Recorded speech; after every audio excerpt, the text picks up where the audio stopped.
And I'd be worried that something would get hurt, or like maybe like even just hearing them is annoying enough. But like if people were shouting or someone said something and you could hear exactly what they were saying, it's like you're eavesdropping, and it's cool to do. It's cool to do just as like a test of how good the microphone is, how sensitive it is. It's not cool to do it when you're streaming live to a bunch of people. Don't do that. Don't spy on people and then stream it. I think that's probably illegal in most cases, most states. Although if it wasn't, and I mean in some places you have the whole freedom of like to record in public places. I've been watching a lot of those what are they called? Auditors. They call themselves auditors. Usually it's like First Amendment auditor or something like that. And I mean, there's guys like Audit the Auditors. He's a YouTube channel, and he's fairly good. He's fairly even-handed. I think it's important to have people who do hold, police and those who hold significant power to the proper rights that they have and the proper power that they have. It's necessary that controls and checks and balances are in place, and that people are not abusing their station. However, in saying that, there are many First Amendment, and of course this is a big American thing. It's sort of tied into like the sovereign citizen and all that type of stuff. But hello Billy, how are you? You getting nice and cozy? Welcome in. I hope you're okay. I hope you're doing well. But yeah. So I've been watching the. It's a funny little name. They call them frauditors. It makes me giggle. Hello, Zan. Welcome in as well. Welcome in. Hi, guys. Wait, hang on. Better wink with the other eye. Ooh, that was a good wink. Usually it's tricky to do that eye because it takes more of my like muscle focus to wink that eye. This one's a lot easier. But I felt like that was pretty good, you guys. I hope you guys enjoyed that wink. but yeah, I was watching these like frauditors, and there's a difference between people who like go into like a I don't know. Even sometimes they're kind of just being pricks about things. But like you go into a court or you go into like a governmental area that you're allowed to film in there, and you see if like they'll abide by your rights. Sometimes they're idiots and they attempt to go into a court of law and attempt to record in the court of law. Like, no, most places do not allow that, and you attempting to do that is not good. And then I saw a guy who was like filming a bunch of like TA agents in America, or is that what they're called? TA? No, ATA. Who are the people who like protect? Who are the people who like are like the security in American airplanes, American airports? Anyway, like that's one thing I wouldn't be fucking with. I would not be fucking with American. I don't care if it's like, oh, you have the right to do this, to record. I think there are certain things that they're not allowed to record, but like, I just wouldn't. But a lot of time what these frauditors do, and I love that term, I do love that term, is many of them view themselves as someone who is righteous and good, and who is ensuring that your rights are going to be upheld. That's how they view themselves. No, they are simply bad people. I don't care if they have a legal right to do what they're doing. If their legal right is to film someone and walk up very close to them and like be very clear and obvious that you were specifically filming them, but they're in public, so they're allowed to do so. That's called being a prick. I would say that there's a level of instigation. I think I don't know if there's laws around, like, if you're filming in public, you should be filming yourself or some event within the public sphere. But if you are intentionally like focusing on people, and it's not in the sense of like you're kind of just like getting shots of the city and like, oh, look at these like tourists walking past, let's look at the city some more. There's a very different feel to what these guys do. They will go up to people and they will get in their face. They won't get in their face, but they'll often have a very kind of like condescending attitude, and they'll often do it to women. I notice a lot, but they also carry pepper spray, and I imagine some of them carry guns and stuff, so that if someone gets angry with them, they can spray them and then be like, oh yeah, I'm protecting my rights. Blah, blah, blah, blah. They instigate things, and they intentionally rile people up so that they can attempt to sue them, because that's what people in America do, and because I guess it gives them a sense of power, and I like seeing them get made fun of. I like seeing them get kind of just bullied. But I will say we don't have that over there. It's very much an American thing. You do see it sometimes. You do see sovereign citizens mainly. You don't see them often, but like every now and again you'll get a video of a sovereign citizen in Ireland. It's very funny. But what was I going to say? Oh yes. What I've heard is basically to my American friends, if you're ever going to deal with one of these auditor guys who just comes up and kind of like just rudely interrupts you, and kind of tries to like just record you for no reason for their little YouTube channel, just start playing like copyrighted music. Probably Disney music is probably best, because then they won't be able to monetize it. That's probably good. I would wonder what they'd do in that situation. Would they just leave, or would they be like, well, why are you playing that, bro? Why are you playing that? Would they try and instigate something, and then once they get you to turn it off, then they'll like try and start it up again? I don't know. I just view them as bad people, immoral people using the law to their advantage, to just harass people. Well, yeah, that's kind of some stuff I've been watching. What else have I been looking at recently? Oh yes, I did want to mention. No, it sounds like I have some big announcement. No, the game we're going to be playing, we're not playing Baldur's Gate today. It's not Baldur's Gate. It's actually a different game for once, and it's actually a game that ties into the book we were reading. No, you know what? I'll throw up the. Nope, I'm moving myself. I'll throw up the gaming thing. Hang on, I have to move over here. I can stand in front for a little while, I think. There we go. I'll move myself down. But this is a game called oh god, no, it's fine. Called A Legionary's Life. And it's a very fun little game. I played it quite a bit. It's sort of like it's a text-based, you could say roguelike, in the sense of if you die, you start off from the beginning. But yeah, it's a very fun little game. And it's particularly based around the Second Punic War, which we were reading all about. I believe the first, like some of the first battles in this game is like Scipio leading into going to Spain and attacking Carthagena, or New Carthage, the kind of Spanish stronghold of the Carthaginians. And I think you fight Hasdrubal and stuff, but you guys will see how it works in a little bit. It's a very cool game. I had something. I was even thinking to myself, if you're a streamer, you guys know how you do it. You kind of think of little topics to talk about right before stream or something. And I had something in mind, but I have completely forgotten what that was. I think there was something. I don't know if it was something to do with the election, but I think. I guess the election is coming up on the 2nd. No, not the 2nd. On Tuesday, Saturday. I was thinking the 2nd day of the week, but on Tuesday. So that'll be fun to see how that pans out. I remember I called it back in 2016 that Trump was gonna win.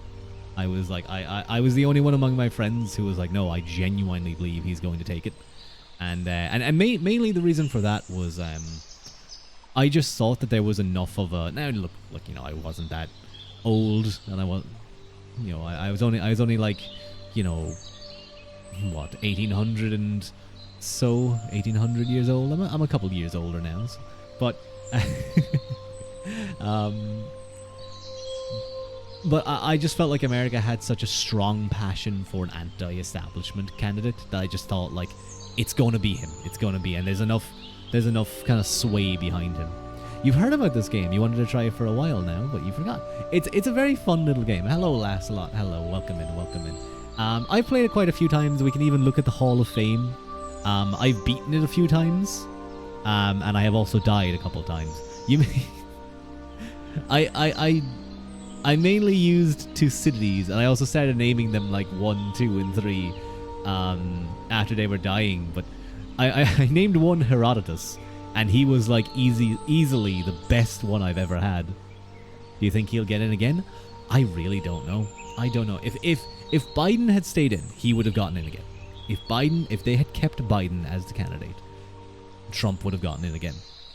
With Kamala Harris, it's hard to say. I think, from what I heard, Baron Trump, it was Baron Trump's idea, or at least I assume it was like some kind of like maybe some influence from him, to get them onto the Joe Rogan podcast and a couple of other podcasts. I think that could have a sway. Seeing Trump, seeing Vance in a much more kind of chatting away situation where they seem a lot more normal, I think that's a great idea. If that was Baron Trump, fair play to him. He really came up with something very smart. I forget what these crowns are for. I believe the civic crown is for saving. No, that's the... I don't know. There's a lot of things. That's for scaling walls. So yes, Herodotus in this game. Why Herodotus? Because that's Greek. But I did slaughter a lot of people. This was my best ever campaign. I remember that one. Rome Total War is still probably the best game about Rome, though. I've played a little bit of Rome. The main Total Wars that I played were Attila, to be honest. Mainly Attila. I played a little bit of Rome too, because I just wanted to play the Peloponnesian War, because I was... is Baron involved now strategically? I don't know if he is, but I can imagine that, he's a young man, so I mean he's, 18, 19? So he was probably just like, Trump, these guys have so much sway. Why don't you do this? And I mean, yeah, sure, some of them aren't going to be from America, but I saw 23 million views on the Trump Joe Rogan podcast in like a day. So yes, I think it was a good idea. And look, and if you're someone who finds Trump to be, if you're a never Trumper, you're just not going to vote for him anyway. But for undecideds, I think like, oh, they hear that Trump is on Joe Rogan, let's go check him out. And then, like, for as ridiculous as Trump is, he's very good at just chatting. He's very, very good at just like telling little stories. And I mean, he's been doing it all his life. He's been, negotiating as a businessman and building connections. So yeah, I thought from what I heard anyway, that supposedly that was Baron kind of had just a little bit of input there. But I wouldn't be surprised if that was something they were knocking around in their head for a while. But I thought that this would be a fun little game. I try and decide, should I have like a lot of me visible? I feel like, yeah, I think that might be good. Yeah, having a nice bit of the model visible. I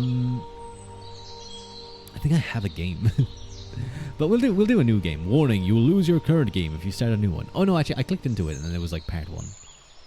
So, you can be a physical specimen, a beast, or you can be a mental specimen, a nerd. But yeah, this game has a couple of different like stats, I suppose. You strength, endurance, constitution, quickness, coordination, charisma, awareness, intellect. And basically, as the game goes, you'll have random events and you'll have scripted events where you will have certain... It will check your abilities against, like, others. Now, you can keep rolling until you get, like, a god tier. Like, I remember doing that before. And this just kind of weights it so that it's more likely that these will be high. But as you can see... 49 and 40 even though I had mental, like it can be kind of weird. And actually, even though I had mental enabled, all of the physical ones were actually higher. 62 is really high. Often what I would just do is I just go balance and I just click along until I get like some really good stats. That's not the best, although decent there. You do want decently high things. Often, if you can get everything above 50, that's not bad. We might be here for a little while. But I thought that this would just be a fun little game to play. Because we had just read all about the Carthaginian War and all about Scipio Africanus. Okay, things are not going too well right now. I think typically it's much harder to get these high, to get your charisma, awareness, and intellect up, versus your physical stats. So often you kind of do want these to be a little bit higher than the other ones. But you guys will see, it's not a complicated game. It's not like Mount and Blade or Total War Rome. It's very much kind of like an RPG type game. Not even RPG, because it's always scripted events. Not always, but whoa, that's high awareness. But that's garbage constitution. Oh, now this is good. 61 intellect, 61 awareness, really high coordination, below average strength, but that's good. I'm going to take this. Choose a name. We're not going to be Herodotus this time. I think I kept Herodotus because I had such a good run. I was like, okay, I got to keep it as Herodotus. We're going to be... what are the Roman names like again? Like Scipio, Lucius, Cato. So Ruadius, or is that more Ruadius? Is that more Ruadius, Uetus? Oh wait, no, hang on. Uetus. Quiltus, Rudius, Ruadius, Utus, Quiltus. Does that look good to you guys? Although in Rome, in like Latin, it would be like, I don't know exactly. I do know with the C though, it would be like Rudius, Utius, Quiltis, because they use the hard C. Well, let's go something like this: Ruadius, Utitus. No wait, no, hang on, Utus. Uetus. I need Sun here. I need Sun here to help me. Ualius? Uius? Kylta? Will I go like Kylta? Like Cato? No. I'll go Kyltus, and we can work on it. And this is like, so you start off with 0 points, but over time then you start getting more points as you kind of go. It's sort of like upgrading your character in a what's it called? In a, why can't I think?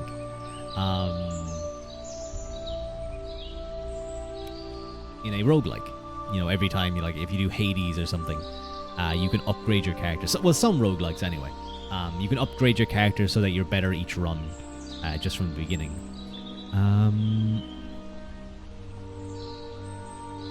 What's the difference between these two? The Gladius Hispanius and the Italic Xiphos.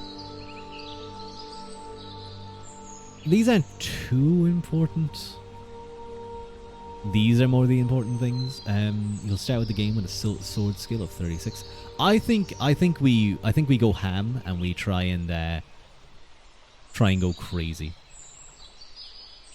So definitely want to get our strength up. Oh, hang on a moment. I clicked this. Okay. So 25 each. And then once it gets up to 5, I say, okay, oh no, not even 5. Ah, okay, yeah. So, the more you raise it above where you started, I guess I'll take all low 25s if I can. We'll get that up to 60. We'll get charisma up to 60. We'll get awareness up just where we can, and we'll get intellect up there. Now I could go Aegis Embodied instead of the usual 39, even more your chance of successfully training the sword skill. I might just go for this and just go like as strong as we possibly can. No reason to go for these, I think. awareness penalty 2. Awareness penalty 2. Awareness 3. Slightly better protection. I think I'll just stick with this.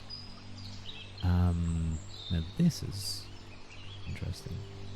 Slightly better damage on... Oh no, yes. These are leveled up versions. Anti-armor, slightly better anti-armor. Same reach. That's just better. And what about this? What's the difference between this one and say this? The next level up. Much better anti-armor. Much better handiness. Same reach. You know what? We'll take the Gladius Hispanicus. No need to give us extra gold or anything. I think that's fine. We get... I might try and get our strength up a bit more. Or quickness up a bit more. We're going all... Like, we're just throwing all our points away. And... maybe or... Oh wait, I have 36. Yeah, you know what? I think that's probably decent.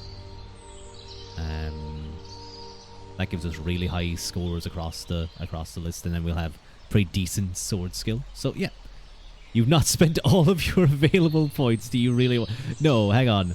I'll give myself one extra coin.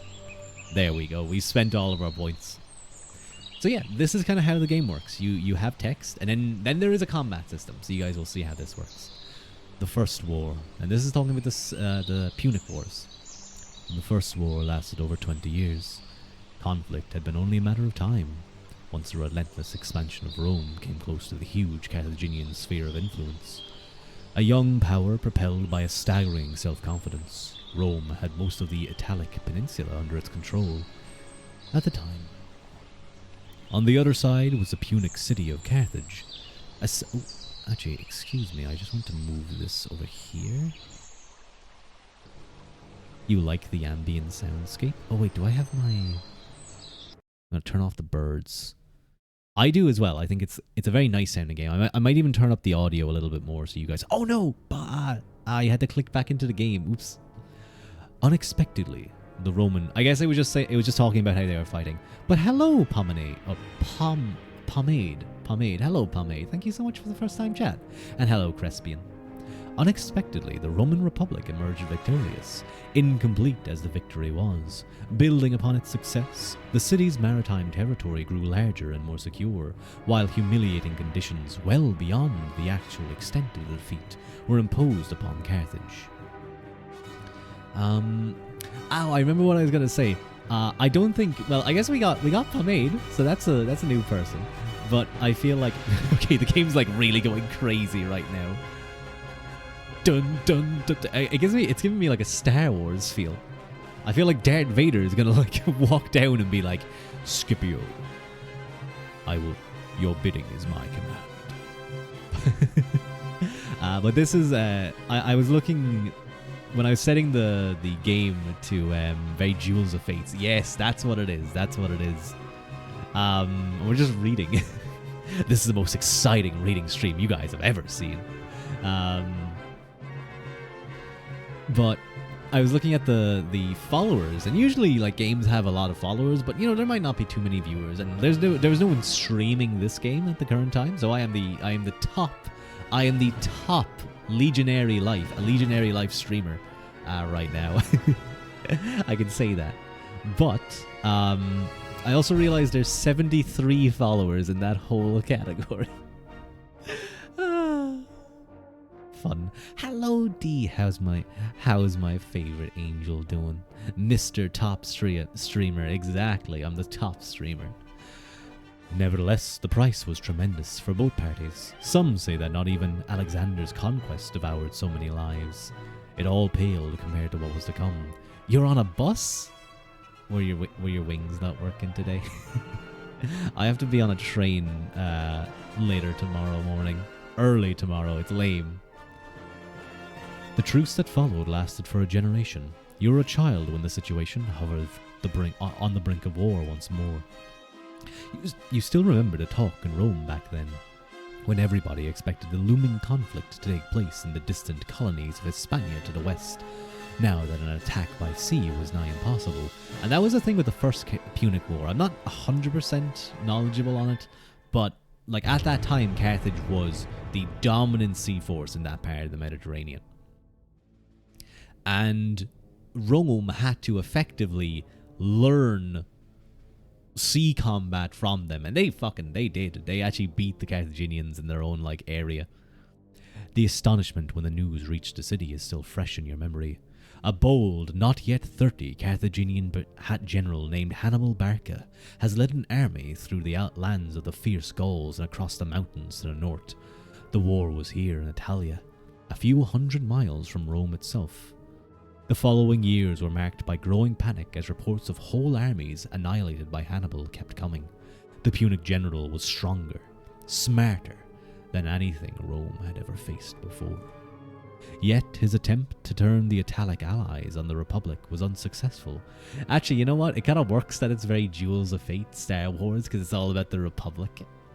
Defeating him in a pitched battle was beyond the realm of possibility. That much was clear to the Romans. At the same time, he could not lay siege to the capital. The conflict turned into an endless war of attrition.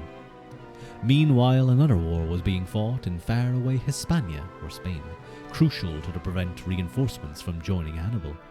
About a year ago, the Roman legions were soundly defeated and their commanders, proconsul Publius Cornelius Scipio, Scipio's father, and his brother Gnaeus were killed, and Scipio's uncle. What little remained of the army was now controlling a small patch of land. Even after reinforcements joined the survivors, the situation looked more desperate than ever. When the Centuriate Assembly had to appoint a new proconsul, only Scipio's son, a young man still in his 20s, stepped forward. No one else wished to take on such a helpless assignment. You, on the other hand, had no choice at all. Right after you had come of age, you were enrolled in a fierce, freshly raised legion, part of the second 11,000-strong reinforcement bound to accompany the new proconsul. After a brief training period, you embarked on a long journey to Hispania. Hello, Magino Scipione mentioned. Yes, we love the Scipios. We love Scipio Africanus. And now we're going to accompany him to Spain as a little centurion. We're going all the way to Hispania, boys. We're going to defeat Hasdrubal. We're going to take Cartagonova. Now you've reached your destination and joined what is left of the previous army. Apparently, with the Romans out of the picture, the Carthaginians had divided into 3 large hosts, each of them at least as big as your current force. They are a long way away from your headquarters, committed to securing the whole region. Defeat all the Carthaginians. Slur. So far away from your home that you can hardly comprehend the distance. Remember, that's from Italy to Spain. Now, think about how long those distances were back then. With little to no chance of ever seeing your family again, deprived of most of the rights you held as a civilian, you feel strangely calm as you prepare to face the hardships to come. Based, just like in the Caliburn stories we have made up of late. Caliburn. I may not be 100% sure on that. So, this is sort of the in-between battle moments. You have your moral, and this, you don't want this to be too low. You have your virtue, which can change based on decisions you get to make, and then you have the opinions of your various groups. So right now, like the proconsul Scipio Africanus, he probably doesn't give a fuck about us. This might be saying it's neutral, but it's like, he doesn't even know us. We're some random guy. Centurion and the troops. So let's take a look at our character. Rank, none. I'm a simple legionary, one of about 120 in a maniple, a small tactical unit led by 2 centurions. So I have a wage, so I am a part of the Hastati line. And the Hastati line was, was the front line, the first line of the Roman 3-tier system. You had the Hastati, the Principes, and the... what was the third line? Wait, were they the Principes? No, I'm pretty sure the Principes were the second line. And then it came to the third line, and that was typically like the oldest veterans and like mainly just old people. Not like old as a warrior. 3 lines of Rome. What were they? The Hastati Princess Triorii. That was the word I was looking for. Triorii. You love how it's just one dude very angry about Carthago and spamming it so much that they just went with it. Cato. Well, I don't know if I think it was Cato the Elder, wasn't it? I think so. It was Cato the Younger. But yes, they were, Carthago delende e. I don't know if I'm pronouncing that right. But you can do various things. You can train, work out, buy and sell things. But we're not going to do that immediately. We have leisure, inventory. What do I have again? I have a pretty good sword. I have this shield. One of the things that's unfortunate is the person who never played who made this game never has released another thing. It's actually very unfortunate because I really like this game. So let's take a look at our skills real quick. We have not very good javelin skills, but that's okay. We have sword and shield, and we have various. I think we get or. What things do we need? So, character. If I get our constitution and endurance up a little bit, and maybe our strength. So, let's do that. No, wait, I'm clicking the wrong thing. Workouts, there we are. Gym. Strength is increased. Nice. Swim. Ooh, nice. And run. There we go. So then we have this over-exercising stuff. So you can reduce that by taking leisure stuff. But the game looks nice. You don't think you've ever heard of it. This is called A Legionary's Life. I've played it quite a bit. I think it's a very fun game. Also important to keep your fighting up. I'm just going to do some javelin stuff. Just get that up like 4 points. Sparring. Okay, I want to get my sword skill up. So you can see now. Ooh, okay, we get... So this is like a random event. So it's obviously rolling things every time. The fellow soldiers are playing dice next to you. Suddenly, the one named Metellus turns on Voluncinus and calls him a cheater. Intellect. You've been observing the two of them for some time. His winning streak is not so far-fetched. Also, Metellus is notorious for his bad temper. Full-range Rua trying to not get killer. Is this Legionary Oregon Trail? I guess so, but there's going to be a lot more. I've never played Oregon Trail, actually. I think that would be a fun game. But see here, it says, like, this. This is showing that, like, I passed the check for that specific skill check. And later on, there can be, like, multiple checks for different abilities, and they can be in different tranches. So, he's not so far-fetched. Is notorious for his bad temper. Less dysentery, admittedly. I don't know. I mean, this is back then. This is back, like, there. It's a little while ago. Hello, Witty. I can mind my own business, but let's defend. Let's defend him. You step in, siding. Very soon, others follow your lead. After a heated argument, Metellus gives up and leaves, cursing. Thanks you for helping. So our opinion of the troops has increased. So we do want to be careful with our morale. We don't want it to fall down too well. Had good gut health. I don't know if they did or not, but they were certainly capable. So I do want to be careful with my morale, but let's just take a quick look. That's me, by the way. That's what did I name myself again? Does it say? Does it say my name? Ah, here it is. Ruadius Uatus Quiltus. Roman Rua. Posca is inhospitable to those pathogens. Source, I was there. Ruidus. I named it a little bit differently. I got rid of the H and A, so I got Ruidus Uatus Quiltus. He was spot on. So sorry, I'm just checking things. So I definitely would like to get my shield and sword up nice and high. So, oh, nice, we got both. So we're starting to get over-exercised a lot. So we're gonna do a little bit more and make sure that our abilities are nice and high. But now we're gonna hang around, I guess. Play a board game. Intellect. Have fun. Let's have fun. Your moral is increased by 5 and you've lost 10 dinar. That's fine. That gives us a couple of things. Mr. Uitus. What's a... Isn't that a term for, like, someone you love in, like, school? One-itis, isn't that a term? One-itis, like your one true love or something? Ooh, excuse me a moment, just in case.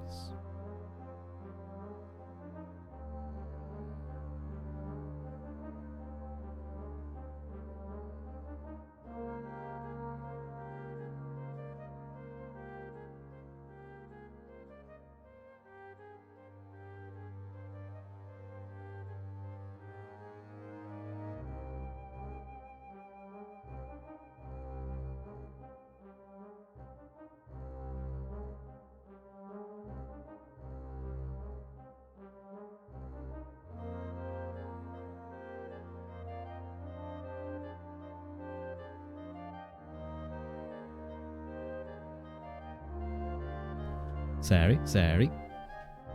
I am back. You've always read it as one-itis. One it is. You've never heard of that. I just randomly came across it. It's just in my mind. I've always called it one-itis. Like it's like you're infected with your love for them. Let's just do some random things. Ooh, spun the thread of fate. You're on guard duty when you hear a strange noise that came from somewhere to your left. Let's investigate. It was just an owl. With relief, you go back to your post. Okay. The rest of your shift passes without incident. Excellent. Misk, so I can take on an extra patrol. Opinions may improve even more if your charisma is high. There's also a risk of an unpleasant random encounter. Extra guard duty. Boring though, and your morale might suffer. Extra coaching. At least apito. The lower your intellect, the higher the chance of getting a large moral boost rather than a modest one. Let's just... I'm not getting it. Maybe good? Okay, so I think by now my skills are pretty decent. But you have to get people... You have to get the troop to be more respective of you. Before they'll be like cool with, training with you proper. Yeah, so right now nothing's really going too well. We're probably over. We'll just hang about. We'll just hang about, I guess. And we'll try one more. Hey, nice one. Okay, time is over. Move on to the next main battle as soon as you feel ready. So, let's go. Our morale is low, but it'll probably get high in a moment. The camp bursts into activity as the whole army prepares to leave. You march to the south. It doesn't take long for your destination to become apparent. You are bound for New Carthage. Do you guys remember reading about this? Remember that rather than go and try and fight the armies that were present there, he instead cuts directly to New Carthage, the capital of the Carthaginian colonies here in Hispania. It's a daring move and very risky. Several days later, you reach your destination and set camp not far from the city. According to Camp Talk, the closest enemy army is about 10 days' march from here. A long siege is out of the question. You'll have to take New Carthage by storm. You cast a glance at the city walls, strong stone walls. The thought of fighting your way up there makes your stomach churn. It's hard not to think that you may be looking at a place where your days will end. So, we have our first battle. Ooh, let's go. The next morning, your maniple is among the first to move out of this camp and reach the plain right in front of the city. If what your centurion said is true, the garrison of New Carthage consists of a small mercenary army, possibly 1,000 strong, and of course the city militia. You are taking your place in the battlefield when all of a sudden, cries of alarm rise from the ranks. So remember this, they go up to the walls of the city, and they actually attempt to sally out against them and attack them. But it's mainly kind of untrained militia. And then a picked troop of Scipio's troops move along and cross where the tides of New Carthage dip for a certain time period, allowing them to cross over into this, up the walls of the city, while the main force are kind of fixing the attention on the main gate. You look ahead with a start. The city gate is wide open. A screaming mass, numbering thousands, leave the safety of the city walls, and quickly closing the gap with your partially deployed first line. Judging by their scant equipment, they must be the militia. The enemy commander wouldn't risk his precious mercenaries like this. Blood pounding in your ears, you get ready to receive them as the first battle of your life engulfs you. Let's go. When the other side is at the right distance, you prepare to hurl your first javelin. When you get better at javelin, you can start picking off specific like officers, but you can just throw it into the ranks. Hey, we did something. You can't see what damage it caused, if at all, but it must have produced some confusion at least. You steel yourself for the incoming fight. So this is the way the fighting system works. You have various things. So you have your equipment, and you have your health. You have your fatigue, and there's kind of 3 levels of fatigue. Ah, perfect. And then you have your stance, and that kind of how balance and readiness. The farther it flows below 100 of the whole circle, the more open and vulnerable a fighter becomes. It can be regained very quickly and frequently through cover. Fatigue then is takes a lot longer, but as you get to the next levels, it drops a lot. And this becomes really important when you start fighting like the boss characters in this game. And they can be rare events that you find, but you kind of have to be very defensive for a while. And then over time, you kind of chip away at their legs and try and hit below. You try and just get a moment where they're off balance and get them into that fatigued state, and that can work very well. Militiaman. Ooh, does he have a spear? He does. So he has a spear, so he has slightly greater weapon reach than me. But let's see if I can just throw it into his face. I can just throw this javelin at him. And these then are also... So there's different areas you can hit people in this game. So you can see, rather than wound the opponent, you can actually take out their shield. Sometimes you get really lucky against those boss characters and you just take out the shield. And like, it just makes it all the easier. But let's throw. Oh, that poor guy. He did not have a fun time. And then you can kind of change how you... different stances. It's a very simple thing, but it does its job. It does what it needs to do. So I have a decent chance to hit his head, actually, but I'll just stick to attacking his head. He missed. So when you hit them, your stance remains the same. If you block or they block, you lose stance, and then it makes it easier for them to hit you. So it's kind of a game of balancing things. So, and you get more respite if you do that.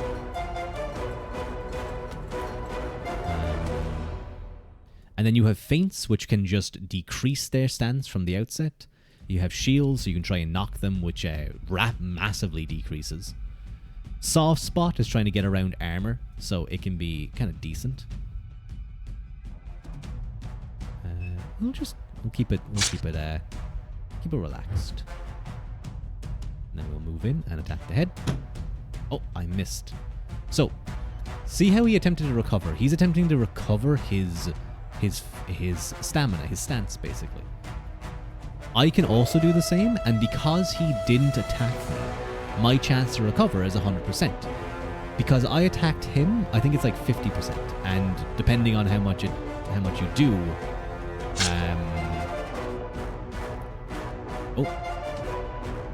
I'm not too sure what happened there. Oh, he probably has better quickness than me, so he was able to get an extra turn. Now we'll attack the head again. Ah, I'm just missing the heads. We'll just go torso. We'll just stab him a lot. Hey, nice, we got an extra turn. So, we'll recover. And, the first couple of battles are kind of simple, especially because we took a couple of extra points to our abilities. Situation is shifting. So this typically happens when the game's kind of coming close to the end of the battle, or there's going to be a bit of a break. Come on, let me kill him. Let me get this guy. Yeah, 3 kills in 1. Let's go. Eventually, the enemy formation starts breaking apart. Very soon, panic spreads as their wavering turns into a rout. But I was always thinking that this game would be great if he made new ones, just on different time periods and stuff. I think it's like, I don't know how, he could add new events, retain a lot of them, like, depending on the enemy that you're fighting. He already has, like, a phalanx version of the fight. So, like, I don't know how much work this game was, but I'd love to see more. I'd definitely buy a second one. The Carthaginian militia is in disarray. For a brief moment, you stare at the bodies scattered across the ground. A few legionaries, but the vast majority are militiamen. In the ensuing chaos, you barely have time to think about your first kill. An improvised pursuit is attempted, but your vanguard is stopped at the city gate before it can break in. So our moral is still low. That's not great. Oh, so typically this doesn't happen. In most games, this doesn't happen because you don't have the requisite abilities. But because we dumped every single point I've ever earned in that game, we're going to get this. And this is the thing I was talking about, that picked troop. So, the Centurion beckons to you and a couple of your other legionaries. You are to temporarily leave the Maniple and report back to the camp. When you arrive, you discover what's going on. You will be part of a 500-strong unit with a very special task. Proconsul Scipio himself leads you away from the battlefield, close to the edge of a lagoon which runs along the northern portion of the city. Once there, he invites you to get into the lake. You look at each other in confusion. Surely he's not expecting you to swim to the walls. The local guides who are accompanying your party move forward with an amused expression on their face. The water is surprisingly shallow. At this time of day, the low tide allows you to walk to the other side. Here the walls are completely undefended. As your companions prepare the walls for an easy climb, you throw a look back at the opposite shore, just in time to see the proconsul and his escort ride back to the battlefield. You scale back to the walls undisturbed and quickly move eastwards along the battlefield. Most of your defenders run away from you, but eventually you meet a small group intent on stopping your advance. So, more militiamen. Let's see if we can just fuck them up. We'll keep on this guy because he has a spear. When we close in, it kind of makes it a little bit tougher for him. Which is a neat little thing to do. Wow, that was quick. There's no time to dwell on what just happened. You rush forward along the rest of the assault team. Soon you reach the eastern gate, letting in the bulk of your legions. You follow your maniple into the city. Your orders are clear. Secure the city by killing everything that meets you in the open. Hopefully, nobody will be so ill-considered. Your thoughts are interrupted when a small number of militiamen stand in your path. I believe it was 2 javelins they typically had. Okay, this guy's a little bit stronger. Let's see if I can hit him. Nice. So he's gonna be trying to recover, and we'll just keep stabbing him. Ah, because he's an expert militiaman. Okay, that time he got full recover, so I'm gonna recover. He's gonna attack me, he's gonna miss, and now I'm gonna step. So it's just a constant balance of trying to keep these in your favor. That's not very much in my favor, so I'll recover. He'll recover. Oh, here's my friends. Ah, you bastards! You're gonna take my kill, aren't you? Nope, they're gonna feint him. You piece of shit! He took my kill. Let's pity this poor expert militiaman who just got dogpiled. Hello, Vita. How's it going? It's going pretty well. We're playing a fun little game. Drafted into for service, forced to fight to defend his home. It does ring a bell. You wonder about the people waiting for him at home, never to see him come back. Thank you, Zan, for the... It didn't work, did it? Hang on. I don't have StreamerBot open. Oh my god. I was actually doing well to remember to keep that open. Hang on. Let me refund that so you can head pat me. Power up. Where's the... Smart costs? No, I want the requests.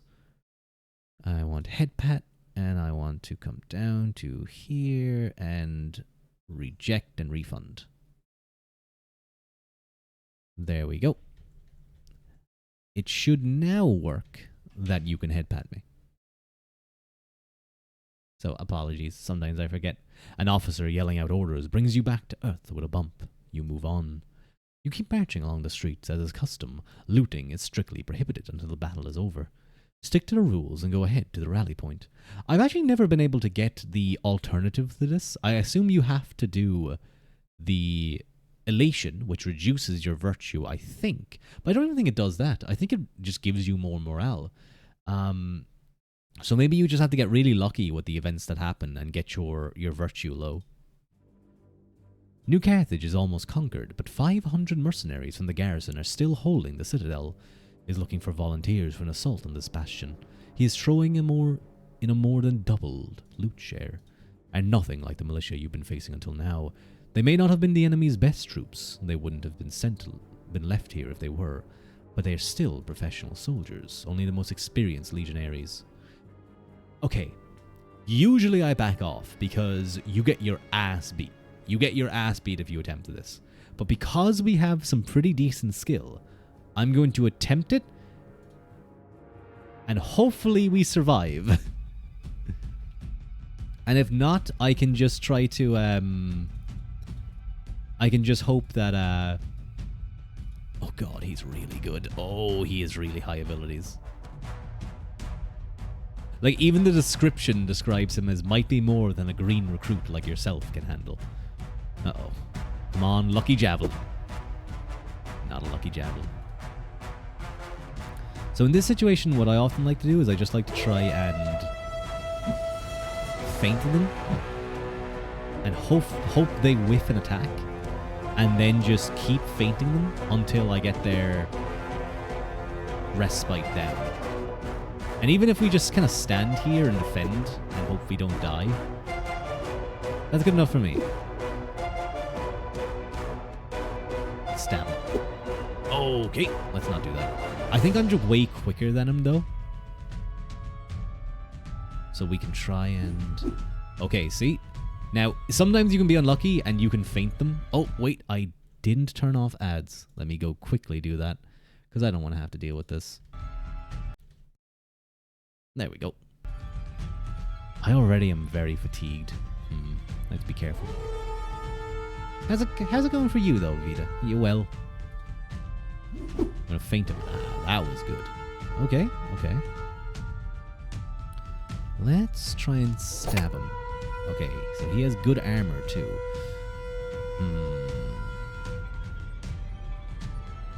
I'm gonna take a respite, because I could...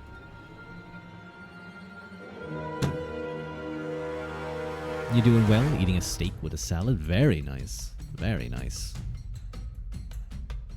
Maybe... How's my shield? No, knock isn't high enough. Quick. Nice. Knock is very high now, but I think I might be better off doing deft. Oh, come on. Perfect. I'm a little bit worried because my fatigue is starting to get very high. I had dinner earlier. It was just nice. It was a nice roast dinner. I'm going to go for his... Senses reduced by 15. I'm just mindful of my... I'm going to go for his leg and try and get his fatigue up, because that would be very good for me if I could do that. What does he have as a quilted linen cuirass? Okay. Let's just try and keep him down. Keep his... I failed. Oh, and he got a full turn. Situation is shifting. You won't be able to keep facing the current enemy for much longer. I think that's fine. I think as long as I don't take any damage, I'm fine with this. This is just a good way to get some points, I guess. To get some stuff. Okay, so yeah, we didn't kill him, but brief lull, signal to rotate. Okay, I think we're gonna go again. But now, we're in a very good position. Game's more hard than you thought, holy moly. It can be a little bit tricky, but especially in the... Like, this is a particularly difficult fight because it's meant to be. If you take this without a load of upgrades, you get your ass beat. You just have to balance things. But right now, I have a pretty good chance of killing this guy, because if he misses a lot, I'm not sure what to do here. I guess I'll just try this.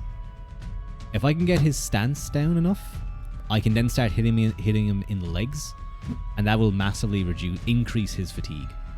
But I just don't want to even try and hit him until his, like... Oh, okay, he hit me there. That's not great. This guy's weapon skill isn't even that strong, so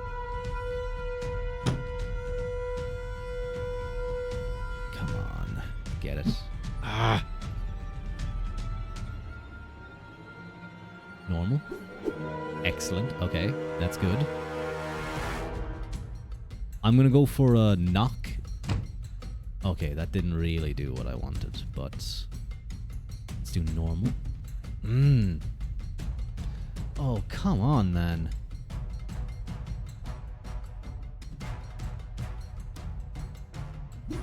Nice. Not nice. So see the way how I had a ton of fatigue on him, but he hit my leg, so it skyrocketed. And also using feints.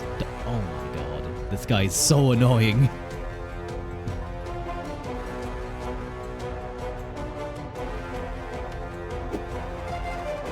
Trying to recover.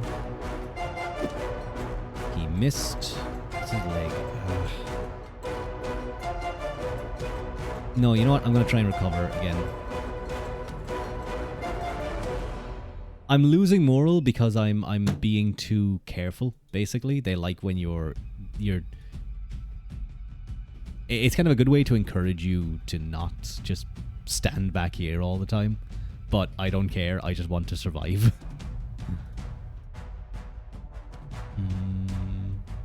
Try this. Nope. Ooh, okay, he decided to go for a head attack at the last moment. We'll return it. We'll recover. So see, now we're both fatigued, so our skills are decreased. But we won because the game was like, okay, time to go. Hopelessness of that predicament prevails, surrendering. Hey, New Carthage has fallen for the first time in so many years. A change in the tide of war appears within grasp. You receive your share of the loot, 120 denarii. And your role in the Citadel assault is rewarded, 150 denarii. Obtained an important base of operations. The city's resources will be invaluable for the rest of the campaign. So now we're just kind of chilling here. Fighting in a real battle has sharpened your skills. Your deeds have taken your skills a step further. In recognition of your achievements, you've been promoted to Tesarius. Let's see what that is. The Tesarius, you are the guard commander of one of the 2 centuries of your mana pool.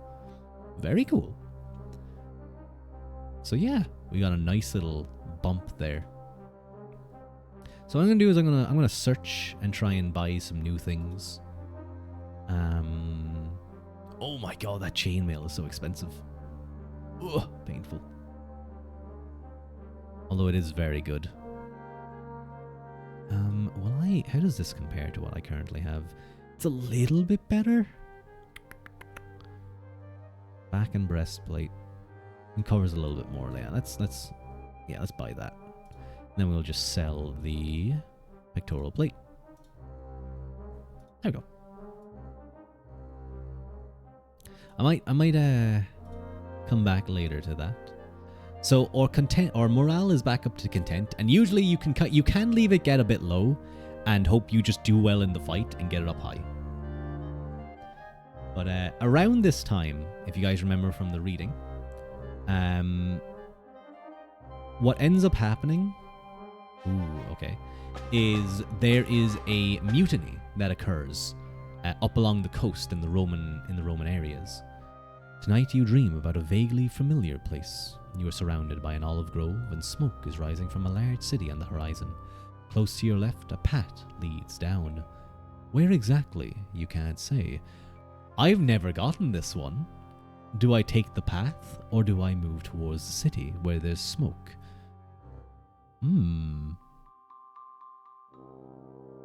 I don't know. I'm going to... Do I take the low path or to move towards the city? Why are you sussing? Why are you sussing me, Crespian? I'm gonna move towards the city. I think. Yeah, because it's smoking and it's a vaguely familiar place. A few steps and you are walking through the city's streets. No adventure. This is Rome. You look around. Your house is not far from here. Corpses are scattered wherever you go. Some you recognize, others you've never seen in your life.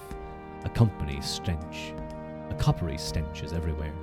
In the distance, you see your family being brought away in chains. A despair stronger than anything you've ever felt transfixes you. This is... You wake up. It's still dark and all is silent. What you saw would only happen should you fail to stop the Carthaginians here. You will not fail. Nobody expected you to take New Carthage, and yet you did. You fell asleep once more. A dreamless sleep. Your morale has increased by 5. Excellent. So that was a pretty nice little bonus. Let's just get our skill up a little bit more. What's my... If I get those both to 50, I'd be quite happy. Your party is walking through a small town when suddenly a stone bounces off your shield with a thump. Someone is using you for fun, is having fun using you as target practice. Let's try and capture the culprits. You can't see anything, but Rustius calls you to your attention and points to a figure withdrawing behind a nearby building. You give chase. Aha, I was quick enough. He's just a young boy. Do I beat him up? Do I beat up this young boy throwing a stone at a Roman centurion? Nah, you know what? We'll just scare him straight. You only catch a few words, but by the way he's groveling and crying, you think he has learned his lesson. You let him go and get back to your companions. They are still laughing it up. Let's get some of these up. I wouldn't mind getting my constitution up a little bit more. Oh, so this is another little thing that can happen. You are put in charge of a small forage party and sent out to collect supplies. And these are kind of important because these allow you to upgrade your mental stats. But you have chances of ambush and things. So we want to go to these villages. We have a certain amount of time to do it. But by staying out of the forests, we... Oh, no. We don't want to. It's not enough to collect. Oh, yeah, we'll collect that one. And then we'll go to the villages. They were happy to just take it. They were happy to just give it to us. Oh, that was easy. Usually you get like events where like you can get attacked or like they'll beg you not to take their stuff.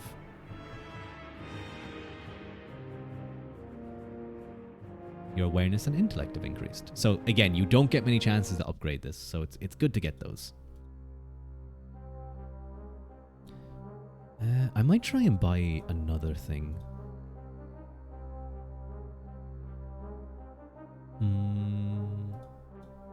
Gladius. The Etrusco. What is this thing? How does that compare to my helmet? Very good. But it drops my awareness by 2, and I don't like that. I don't like things doing that. I'll search once more.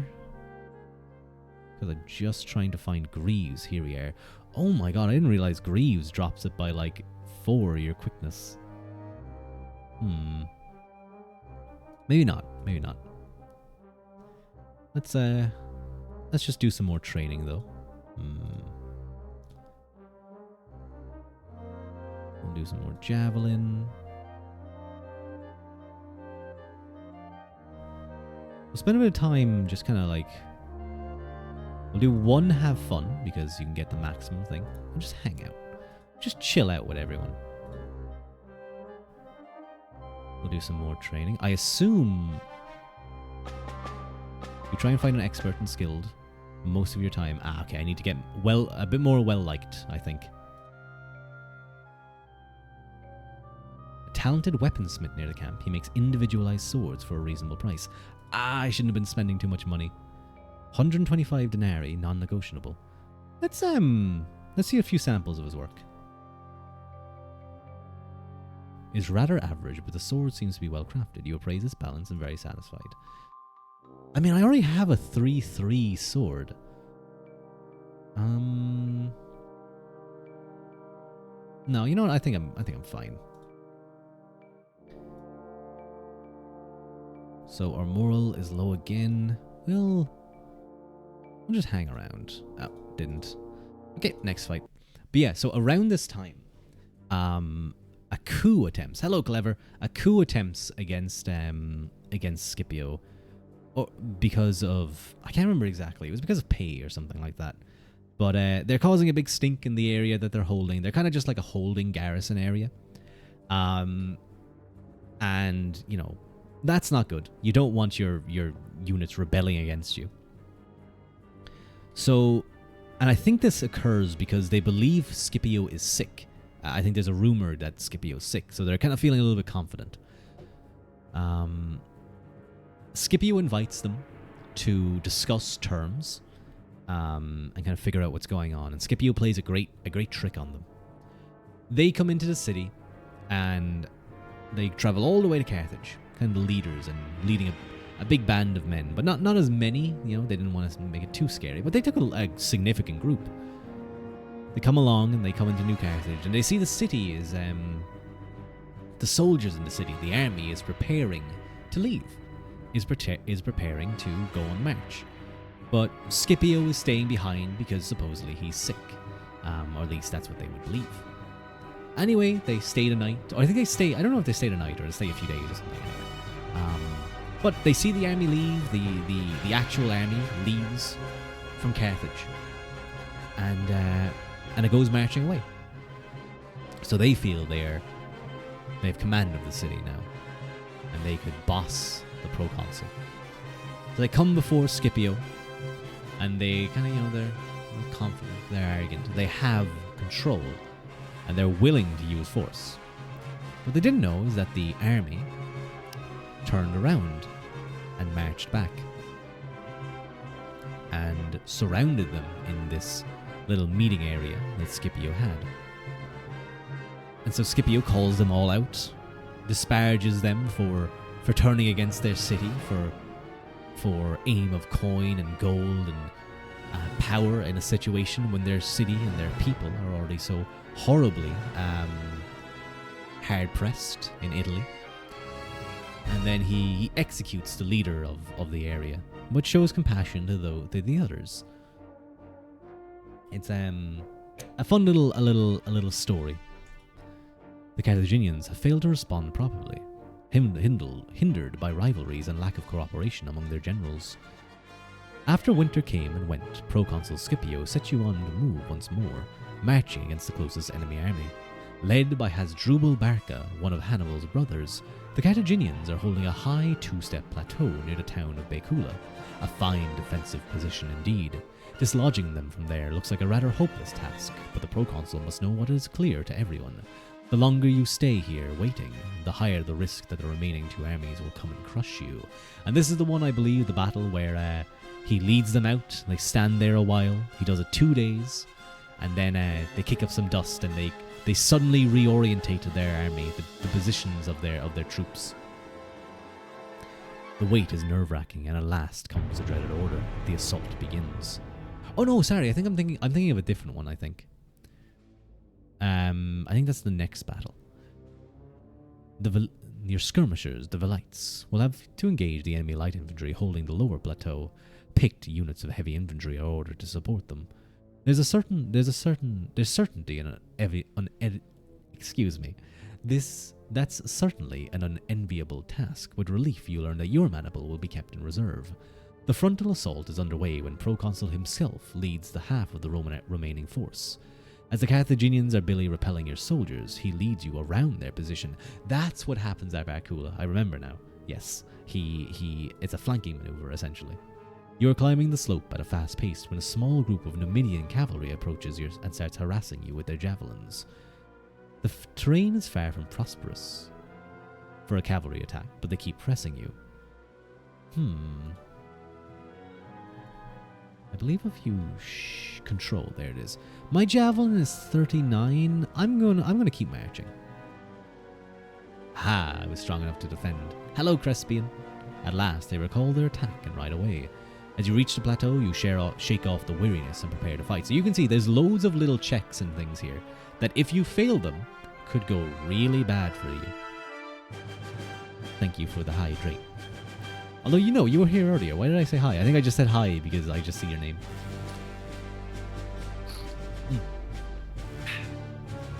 It looks like Hasdrubal has sent reinforcements to his front line, but they are only partially deployed and clearly not expecting you. You charge the nearest group in the flank. Let's just throw it into the area. Let's throw this at this Libyan spearman's face. Oh, we missed. So you can see this guy is a little bit stronger than the other one, but we have a friend. We have a friend here with us. So we'll just feint. We'll just try and feint him. Oh no, I did soft spot by accident. Oopsies. I'll just recover instead. He's gonna do that, and I'm gonna stab him in the torso. But his armor's gonna block it. Not great. Let's try a soft spot on his groin. I missed. We'll recover. Okay, surely me and this guy can kill him together. Surely we're not gonna get pwned by this one guy. Oh no. Are we gonna lose? Come on, let's get his.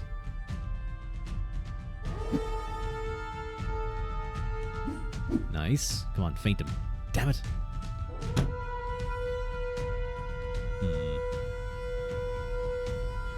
It's 2v1, we're losing. Nice. Good luck. Normal. Ah, come on. Can you do something, buddy? You're just standing here. Attack the groin. Ah, come on. I keep missing on really good chances. I'm getting kind of unlucky here, I have to say. And he's doing really strong against me. This isn't fair.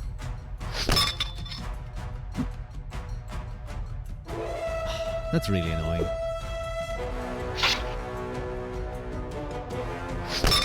The armor just keeps blocking everything. Okay, this is our chance. Groin. Go for him. Get his groin. Kill him. No! I think he's gonna die anyway. Because he's so hurt. Nope. Ah, god damn it. That's unfortunate. It's a bit of a disappointment. It looks like the Carthaginians were able to take away most of their valuables when they retreated.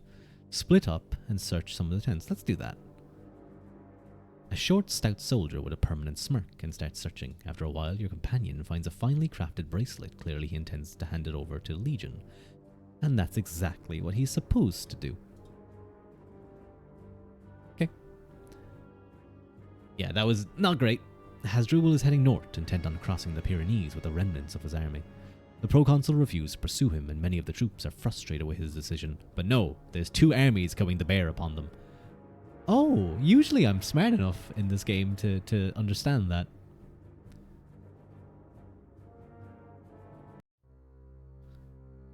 I don't remember what happens in part 3, but clearly we were not strong enough in our skills, so we have to... improving is getting harder and harder, so that's why you want to start well-liked to have a moderate chance of success. An ambassador of Scipio is to a meeting with a local chieftain. The talks are not going well. A palpable tension is growing. Let's try and help and cut in. Ooh, that's not good. My centurion is not very happy with me. Okay. They probably thought this guy needs a lesson or two. Oh man, this is kind of an awkward one. Okay, what's the... I think going over to these three is probably my best bet. Climbing along the mountain. Going here. And coming up this way. A girl is walking towards you. You can't hide your surprise when she addresses you in Latin. Her command of your language is not perfect, but is rather remarkable. About your age, something in her eyes and manners, a tangible impression of authority, is willing to cooperate you, but there's only so much they can offer without endangering their own survival. You are not here to bargain. Discuss with her, try to obtain more supplies. You are losing face in front of your men. God damn it. Things aren't rolling well for me, I have to say, right now. He's crying and pleading with you. You take their present. I'll take a... Oh, come on! I have, like, genuinely good charisma, too. There's a full one over here. There it is. Oh, collect. Let's start working our way down here.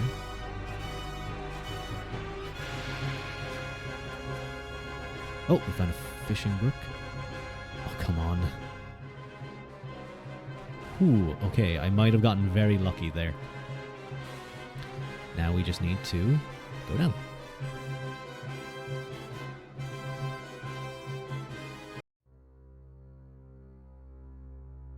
Okay, okay. That was yeah, I'm too good for the anyone training. We should have fun. And we should hang around a little bit. Have a small chance of success. So, yeah, that really cratered the opinion of my troop. Which isn't very good. I'll take on some extra guard duty, though. Should get our javelin skills up. Take a look at our character.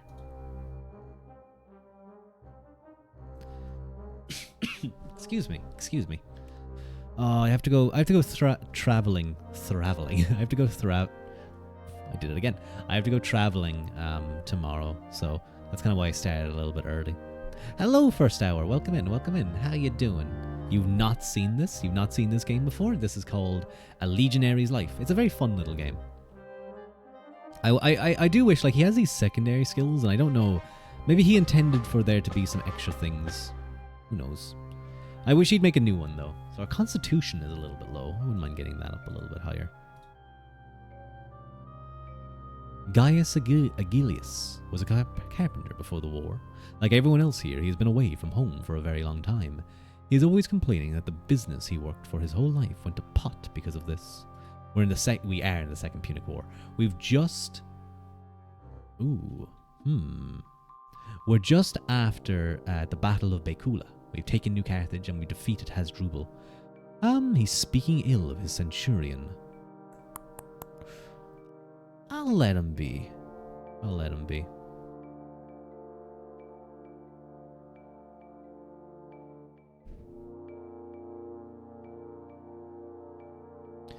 Yeah, so our moral is getting very low right now. What does moral do again? They're going to show me, shows me time. I want to just see what... Moral is very important as it affects your character's chance of success in most checks. Is exempt. Okay, I should probably look to try and get that up a little higher. Let's have fun. Let's have some more fun. Okay, my virtue decreased. Okay, that was pretty much everything. Let's go. When your third spring in this land, so far away from home comes, Rome is in control of most of eastern Hispania. Your progress has been admirable, but the war is so far from over. The departure of Hasdrubal Barca and the remnants of his army brought some relief, but the Carthaginians have not been sitting around this time. There's still two armies. The other Hasdrubal, and I believe, what was the other guy's name?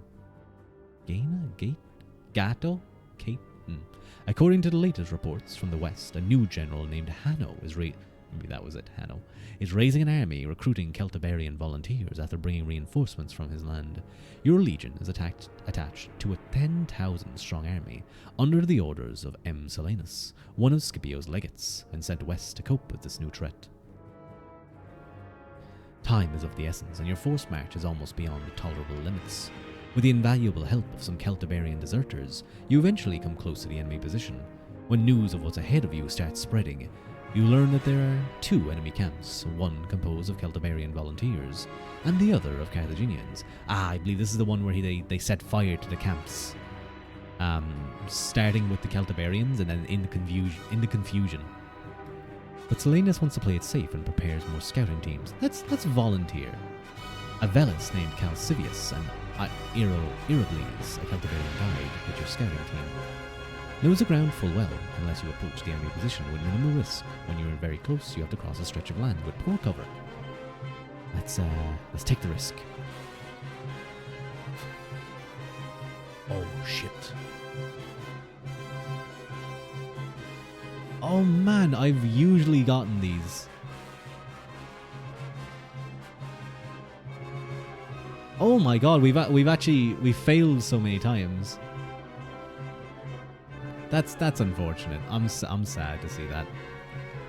There's a lot of things like so I know what one of those are. One of those is that you discover one of your companions is being attacked.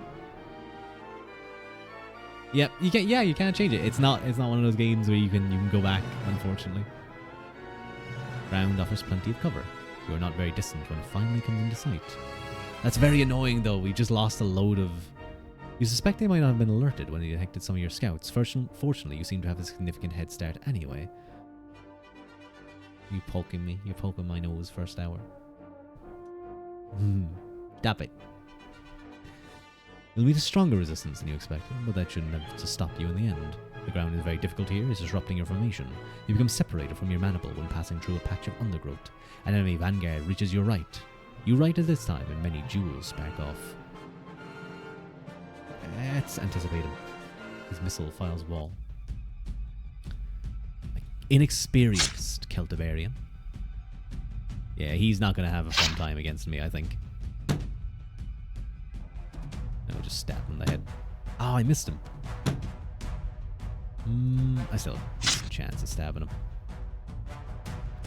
Not as high as a chance as I would have liked.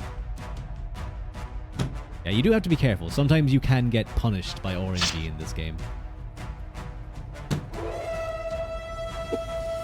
Ooh, okay. Lucky. Prepares to meet a second wave. Light infantry is rushing to the aid. Let's close in on this other guy. We'll keep attacking him. They're not having the best of chance to hurt me. He might now though. Yeah, we're gonna back up and recover.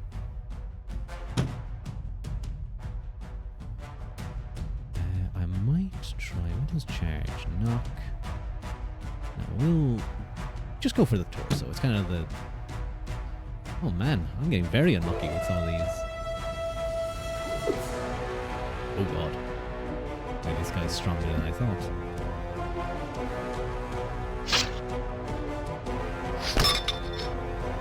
Ooh, he actually got through, but my armor blocked it all.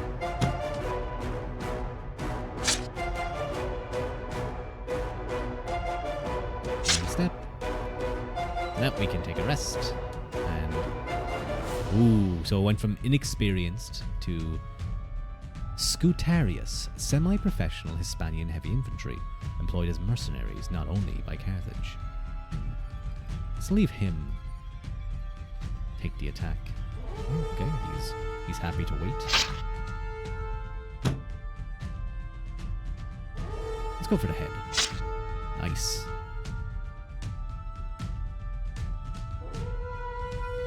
Come on, let's try and get him. Yes! Let's go. We're not going to be able to kill that guy, so we'll just chill, I think. Brief lull in the fighting gives a signal to rotate.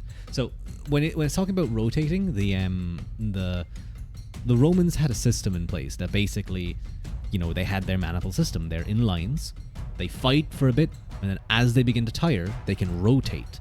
So the next line comes up, and they go to the back and they recover. So it allows for very efficient fighting from all their soldiers.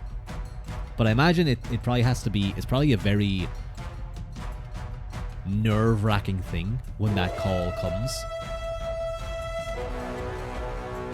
because it probably has to be very well done. Otherwise, like, you know, your what would you call it?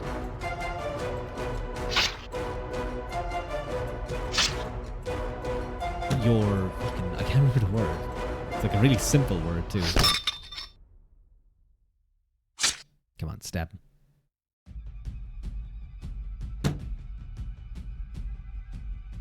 Why can't I not remember this word?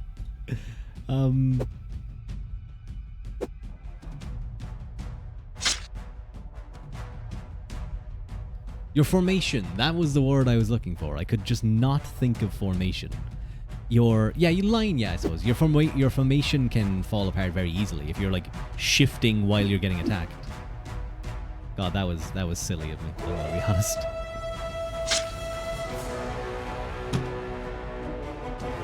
You know, like I'm attacking his groin in this, but I remember in, I think it might be Thucydides or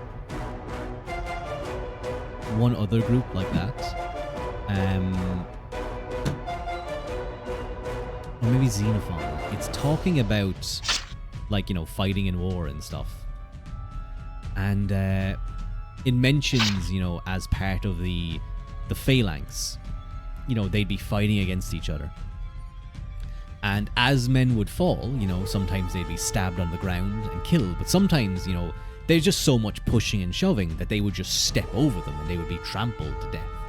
But there's apparently, like, text where it talks about that sometimes these men are alive and, you know, their line is getting pushed back, so the enemy is coming over them. And there's text that talks about them stabbing up with the short sword they'd have if they lost their spear, and the man being, you know, the soldiers being stabbed between the legs, and the color draining from their face. We killed him because it was seriously wounded. Oh, nice one. Remains of the enemy scatters before your advance. Occupies the first camp and captures Hanno himself. Meanwhile, the Carthaginians have left the other base, withdrawing to the safety of their cities in the west. It may look like a small victory, but your early intervention prevented a far greater danger from arising. Ooh, my prowess in combat was awarded. Nice. 2 javelins. Guess we'll just, how's my... I think my troop might like me now that I have a good chance of success. Okay. Oh, come on. We'll do some javelin. We'll do some of these things. Something is causing a stir throughout the camp. Hello, Turtle Lark. How am I doing? I'm doing pretty well. I'm just playing a little bit of a game. Actually, you're not sure you've heard a cheer of jubilation, then you find out. Big news from Rome. Big if true? True if big? Hasdrubal Barca's army, which crossed the Pyrenees last year after escaping you, was finally intercepted in Italia by 2 consular armies before he could join his brother Hannibal further to the south. His army was annihilated near the river Metaurus, and Hasdrubal himself died fighting alongside his men. Hannibal is isolated now, and Rome has never looked so safe since he crossed the Alps. And this was like the destruction that Scipio brought upon Hannibal, or Hasdrubal, probably mattered a lot, because it pretty much prevented Hasdrubal from... Obviously allowed them to continue to be active in Spain, but it also meant that Hasdrubal had to wait for a longer time to build up more of an army to bring to Italy. It probably held him for, I think, about a year or something. The revelry goes on for a long time. That's good. That's good to see. I'm going to try and do some guard stuff and get my troop opinion high. Is that enough? Well, like to have a good chance of success. I'm just not getting that success, though. Your Centurion is quite a Lantrunculi player. It's not rare to see him spend his idle time playing a game or two with his men. Today it's your turn. He patiently waits for your move as the sun casts his shadow. Let's try our best. I got my ass beat. Don't try your best. Let's no, I don't want to sell anything. Let's have fun. Get that +5. We'll do 2 have funs, I think. Yeah, that gets you 9 morale, which is pretty good.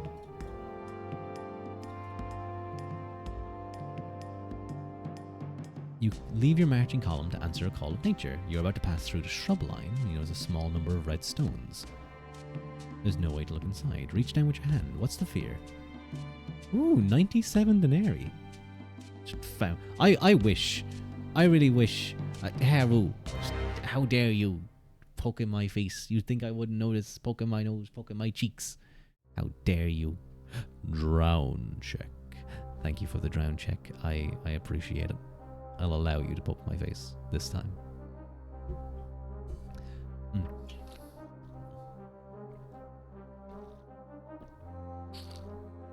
Chat, more like brat. How you doing, Haru? You having a nice week? Put in charge of a small forage party. Okay, we haven't failed one of these yet.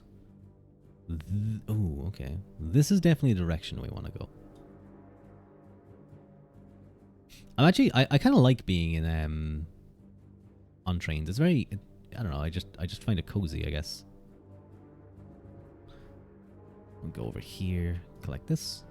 Something wrong with this hamlet, and there's not a soul to be seen. Let's go in regardless.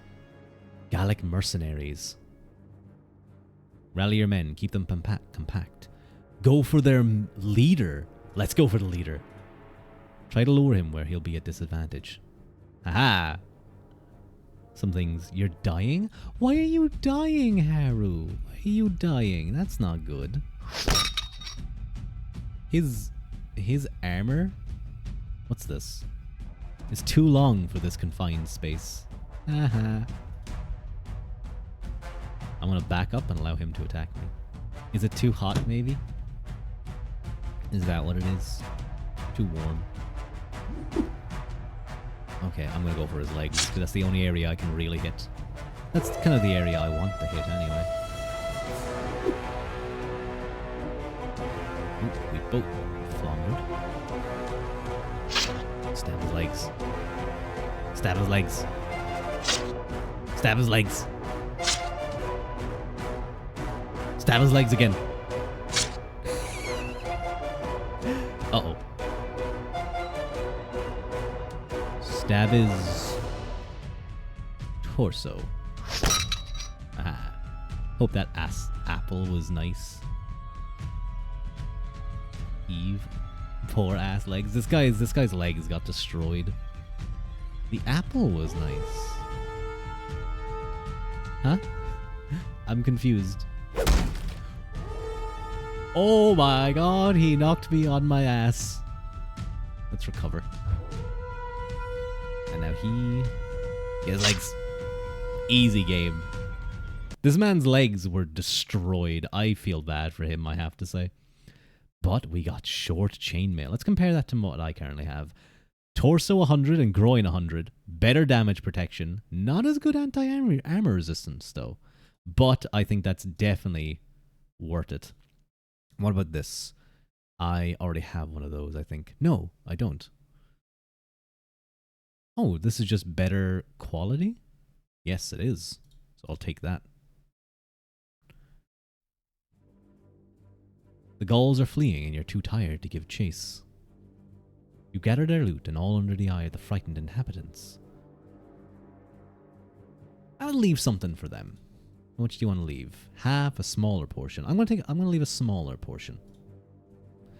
For each enemy you engage and defeated on your own initiative. Hey, look at that. They're respecting me. The last time we did this, it just didn't go well. Look harder. They tried to hide on us. Ambush. Uh-oh. Straight into an ambush. By 0, armor protection 6. Thank God I have that that new thing. You know when Eve ate the apple in Adam and Eve's story? Hope that apple was good, Eve. Oh, I see. Did I... There's so many things happening. What the hell? Try to capture them without... You try to slowly entice out of their position. By the time the peasants realize what's happening, you have them surrounded. I increase my virtue and my proconsul without single casualty. I don't know if I said something or... No, there's definitely... Come on. Ooh, around here? There it is. Ooh, okay. I hope we find something that fills this up. Hey, there we go. What's this game about, though? This is kind of like a split game. You know the book I was reading, all about Scipio Africanus and the Second Punic War. You were definitely taking like notes during that. This is a game that's set in that time period. It's a little text-based game. I just thought it would be a fun little game to play. That kind of ties into what we were reading about. I'm not improved. Usually I don't think I've ever seen this happen. Your mental attributes have not improved. Better luck next time. Okay, game. Thanks. Let's try and get... Where's my sword and shield? I'm trying to get that up. Come on. Surely they like me enough. Nice. They just call me dumb. Hasdrubal, Gisco, and Mago. That's who I was thinking of. Mago Barca, Hannibal's youngest brother, are leading the remaining armies of Carthage in this theater. They have... Why did I pronounce theater really weirdly? They have joined forces, set on dealing with you once and for all. Scipio himself leads whatever forces he has at his disposal to face them. The legions and the Italic Alay, of course, but also a large number of native allies. You don't like the rumours you've been hearing. It seems the enemy outnumbers you by a fair margin. When you come in sight of the Punic camp near the town of Ilipa, you can see for yourself the reports were not overblown. Ilipa, Hispania. Your army is busy building its camp across the broad plain that separates you from the Carthaginians. A large cavalry host comes forward from the other side, trying to take you by surprise. To their dismay, they find out that Scipio hid his own cavalry behind a hill. The sudden counterattack... Oops. My battery is dying.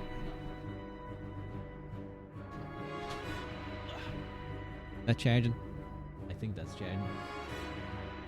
Yeah, it's charging. That's fine. I'm not looking forward to going back to work. Ugh. Especially after this week, I had Monday off, so I was like, why can't I have Monday off again? I think next, in 2 weeks' time, I'm going to be a little sick. Oh god, I think I can feel it coming on already. But it's deferred. It's a deferred sickness. The sudden counterattack stalls the assailants for a while, but the fight is in the balance. Soon your maniple is sent out to back up your horsemen.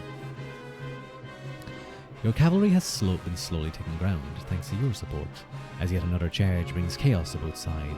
A Numidian rides in front of your ranks with a clear intent to provoke an attack. These horsemen are considered among the best in the world. They were key to many of Hannibal's victories in the early years of the war, and all your compatriots who have met them on the battlefield have learned to respect them. Let's not leave the safety of the Fulmi. You have, like, the week off? Is it annual leave? That's very nice. I'm glad you're getting a week off, Harold. This time, I think it's around December the 6th or the 7th or something, I will have the month off. You know what? Let's come forward and meet him in single combat. My centurion isn't very happy, but my troops love me. Use your javelin like a spear, or rely on your sword. I think I'm going to rely on my sword, because I'm better at that. You skillfully deflect his lunge as he rides past, but your weapon is too short to a counterattack. He acknowledges your boldness with a motion of his head and pulls away. Okay, I should have used my spear. But he acknowledged me. Thanksgiving off, thank God. Oh man, so you have a week off and then Thanksgiving. That's perfect. I love when holidays coincide with your like annual leave. I mean, you set that up yourself, but you know, it just extra bit of time. Nothing else relevant happens for the rest of the day. The day has come, the voices of officers giving commands and the sound of marching feet fill the air as your column leaves the camp. All of your efforts over the last 4 years are at stake today. Your maniple takes its position on the battlefield. If you fail here, the vast plain is the last place you'll ever see. The legions of the Rome and Italic Alay are in the center. Your local allies lie troops on the wings. When the dust settles, you see the distant enemies. Hasdrubal Gisco adopted a similar approach, with his heavy infantry in front of you. His elephants stand like towers in front of his Hispanian allies on the wings. And this is the one where they wait 3 days and Scipio suddenly changes the formation. You wait in silence. You have to trust your fellow soldiers. If at any point they panic and break formation, then all is lost. No matter what you do, you try not to dwell on it. The wait seems to go on forever. Oh no, wait, is this not the one? I thought it was. Minutes pass, then hours. Neither general gives a signal to command. To advance. Oh, as the sunset approaches, you see a motion ripple through the enemy front. They are not advancing though. They are going back to their camp. Soon after, the same order is given to you. You march back with a mix of relief and frustration. The following day, the scene repeats itself, and the day after that, and so on. For several days, Carthaginians are always deployed first, their heavy infantry in the center, and you soon follow, mirroring their arrangement. You can't help but wonder what Scipio is up to. He's displayed plenty of initiative and acumen in New Carthage and Baecula, yet now he's merely responding to Hasdrubal's move. There must be something, but you can't quite put your finger on it. Then one morning, you are all awakened sooner than usual. The order is to have breakfast and prepare the march out. Something is off with the position of your legion in the outgoing column. You will end up on the wing rather than on the center. Things are starting to make sense. Very shrewd. Your cavalry and skirmishers are harassing the Punic camp, forcing Hasdrubal Gisco to respond and deploy in a hurry. Remember, he doesn't. They don't get to eat food. It mentions that in the book, and that having them as well. It also mentions in the book that them retreating, or kind of not retreating, but pulling back at the end of every day is sort of almost a mental victory too. About to spend your whole time off cleaning. Oh no. Hopefully you can do it all in one day and you get to enjoy the rest of it. Both armies are fully positioned. The dust has not settled yet, but you are quite sure you are facing the enemy light infantry now, rather than their elite heavy infantry troops. This time there will be no turning back. Scipio himself takes command of your wing. You wheel to the right, then turn left. Your 3 lines have become columns. Your maniple loses cohesion for a moment and come close to disarray. Not very reassuring. Your senior officers regain control, though. As a column you advance, much faster than usual. You see that the other wings on the left, also made of heavy footmen, is doing the same. The line formed by your Hispanian allies is moving forward at a slower pace. So if you guys remember there's the Carthaginian line, and then there's the Roman line, which has the 2 heavy infantry groups on the wings, and in the center, the kind of lighter infantry Hispanian allies. They're performing a slow advance so that you're going to meet the enemy faster, and at the same time, Scipio did an oblique assault where he marched his columns outwards to get around the flanks of Hannibal, or not of Hannibal, of Hasdrubal Gisco, and then wheeled around, performing a double oblique maneuver with both sides. You are now close enough to the Carthaginian left wing. You wheel to the right once more, then turn and face them in your usual formation. You have been too fast for them to react properly. Their elephants are being driven away by your skirmishers. Most of the beasts are fleeing towards the center, but one of them have lost his rider and rushing in your direction. Maintain discipline, attack the elephant with your javelin. Maintain... Oh god! There's nothing you can do. Your pinion... Oh no. You have rarely felt such relief when you realize the elephant is steering clear. Order to advance. I'm surprised my charisma and stuff is failing so much. Those are... I have it decently high. And now we get into the fight. Let's throw it into the enemy rank. And we'll chuck it at this guy. I missed... And I even had a slow reaction. That's not good. But this guy is pretty weak. So we'll just... I'll just stab him in the torso. Stab him in the head too. Oh! That was a big attack. Torso. Easy game. These are the levels where you can start getting a lot of points, I guess, because the enemies are weak, and because we have like a bonus to a lot of stuff. Stab him. We're not fighting very strong enemies. Ooh, we failed. Recover. There we go. This guy is very quick. That's why he's getting a lot of turns. Ooh, he went for my neck, the bastard. Just stab the shit out of him. Recover. We'll go for a head attack, just for fun. What was armor? Oh my god, he stabbed me. Oh, that's not good. He hit me in the head. Not great. That's gonna hurt a lot.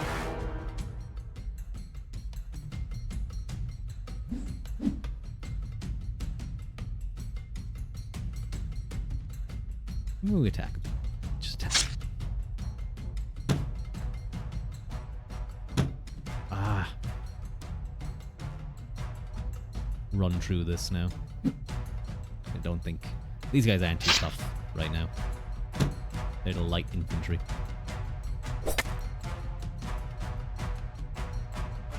Oh, come on.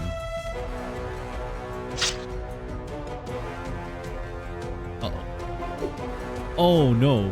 That's really bad. Recover. Come on. Come on. Whew. Okay, I feel safe now. Okay, excellent. Uh-oh. Oh, come on. Let's just recover. Let's not try and fight him. Go for the head. Go for the murder. Groin. Come on, give me another turn. One more. No, I think that's it. Ah, we killed him anyway. Last goof. Oh, this guy? Yeah, I think he's the last one. It's tenaciously holding its ground. I got hit there. I got hit in the head. You have to be careful, because if you die, that's it. That's the end of the game. You've weakened them enough, pinned down by your Hispanian allies in the center. The African infantry can't come to the aid of the Setrati. There's no reason to expose yourselves more than necessary. Step back and let the Principes take over. So that was one of the reasons for Scipio advancing the center slowly. Because while that's happening, the African infantry can't just turn around and support their allies, their wings, because they'll just be set upon by the light infantry. But by doing it slowly, it means that your heavy infantry is taking on their light infantry, and they're just kind of sitting there staring at each other. Hasdrubal Gisco manages to rally what he can of his fleeing army and forms a new defensive line on the hill close to his camp. He's lost too many troops, however, and their morale must be shaky at best. He's waiting at the bottom of the hill when the signal to attack comes. This won't take long. There's no reason to put your life in the risk few would notice. Let's fight. Let's go. Oh shit, Libyan spearmen. Oh wow. Okay, I have I'm an automatic 10 to 10 off of my stance. So we have to be quite careful here.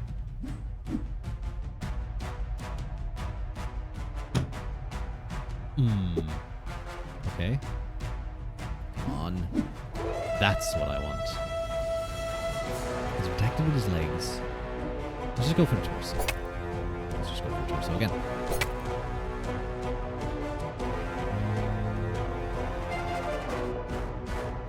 I'm gonna recover. He's gonna do the same. I'm gonna just do a respite. I'm gonna attack, block, and try and. So it's very much just this kind of back and forth all the time. Like I don't like attacking if they have, a 50% chance to get me, or only a 50% chance to hit them.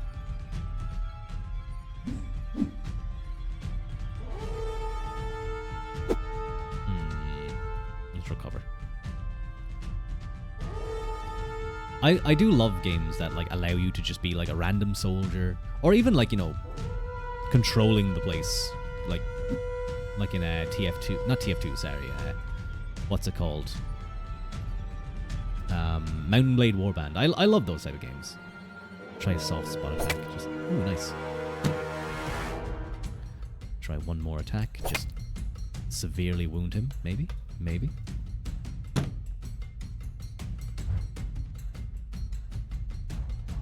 Hey, nice. Severely wounded. Give way after your brief clash. Sudden downpour overwhelms the battlefield. No choice but to go back to camp. And wondering out loud why the gods protected the Punics. You make it back, at least. You need all the rest you can get. Most of their local allies deserted the Carthaginians soon after battle. Hasdrubal Gisco and the remainder of his army fled during the night. Scipio leads you in pursuit. They are close to the sea when you finally entrap them. What follows is nothing more than butchery. Your maniple isn't even involved as the outnumbered Punics are slaughtered. A few thousand evade the bloodbath. They entrench themselves at the top of the nearby hills. You lay siege to them and wait. They won't last long without water. When they surrender, there's no trace of Hasdrubal and Mago. They made their escape, but it matters little. It is over. Carthage's presence in Hispania is all but obliterated. So we got some skills, and I got a silver amulet for my prowess. And this is kind of the end of the first kind of act of this game. And I believe there's 3 acts. There's Spain, there is Africa, and then the battle against Philip the Fifth, of Macedon. It is a shame that it doesn't continue into fighting in Asia Minor against the kings there. But 4 years ago, 3 large armies were keeping Hispania under Carthage's thumb. Now land is firmly in the hands of the Roman. You embark once again, this time heading home. After such a long time in the army, you can't wait to see your family. And yet your new life back home is not as you anticipated. Maybe it's your people who are different, or maybe it's just you. What you saw, what you got used to, you can't shake the feeling that something is amiss now. Scipio is back too. Many Roman citizens regard the young general as a hero after the astounding victory in Hispania, and he is elected consul. After a long debate, Scipio was allowed to carry out his plan to invade Africa, the vast land beyond the sea to the south, dominated by the city of Carthage itself. And remember, all this is happening while Hannibal Barca is still in Italy. He's just kind of tromping around. He's given his command of the legions in Sicilia. They are composed of the survivors of Cannae, confined to the island until the end of the war as a punishment, doomed to a long-lasting exile by someone else's ruinous blunder. The new consul is forbidden to levy any more legionnaires, but volunteers are permitted. So we will certainly enlist. You travel to Sicilia by sea with Scipio himself and thousands of other volunteers. From there, the consul intends to launch the invasion of Africa that will hopefully end this war once and for all. You join the 2 existing legions and begin the long month's travel and preparations. However small, your reputation with the consul carries significant weight with your senior officers. Nice. So, now you start part 5, but this is basically Act 2, the battle in Africa. So you're going to have Zama, of course, at the end of it. You're going to have fights against various different groups, probably the siege of Utica. So, you feel your progress is slowing. Let's try one more. Sword skill still increased, but I guess my skills are so high at this point. Yeah, I have 69, nice, and 65 in swordsmanship.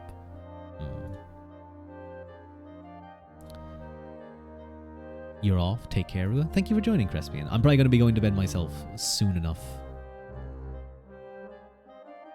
Leave. So what things do we need to consider? Strength. My constitution is kind of low. You suddenly wake up. It's night. Oh, thank you for the hydrate. It's night.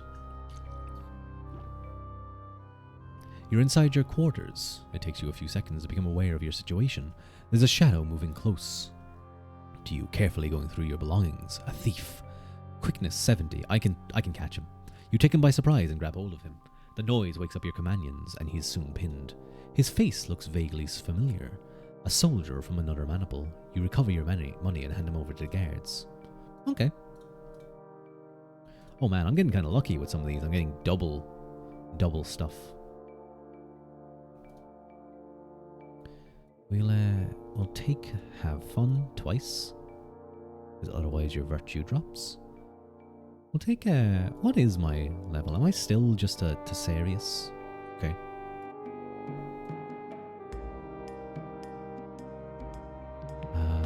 Let's see if I can get the best.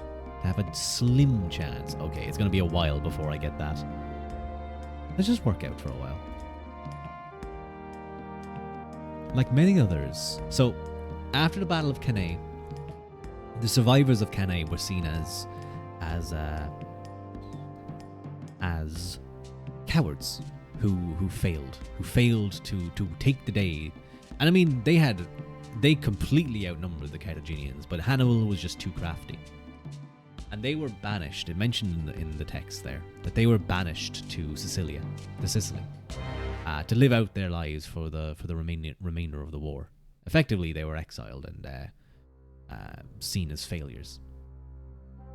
And that's why so many of them clamored at the chance when Scipio came along. And thankfully they did, because Scipio was not getting support from from the council or from the Senate. They hardly ever talk about it, as living through such a horror scarred most of these men for life. They had more than enough time to brood over it. You were a kid when the tragic battle took place, and Litorius is telling you the tale of how he survived, how part of his maniple broke through the encircling army of Hannibal and fled, leaving the slaughter behind, a slaughter that went on until sundown. Sympathetic. Your own combat experience tells you that these men suffered a great injustice. They should have been commended for surviving a disaster of that magnitude. They were stripped of their honor. That's a good boost. Hopefully I can get it high enough and start working with the best soon. My javelin, 56. We'll do a few turns. Content.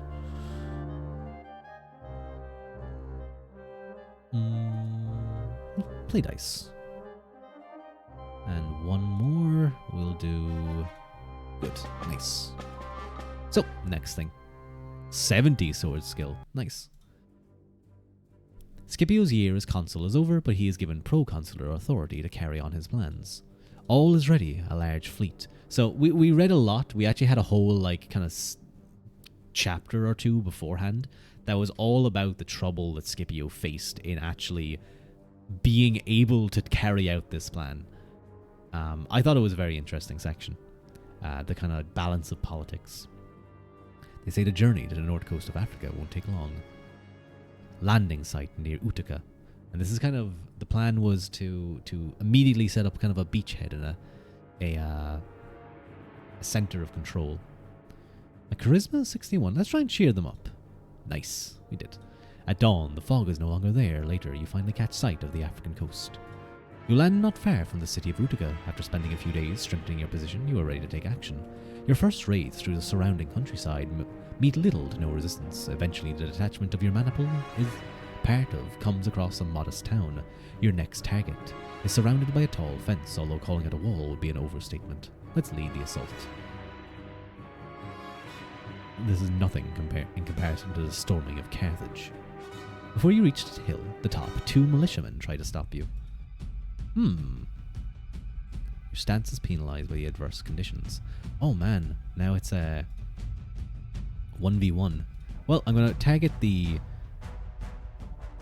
him first.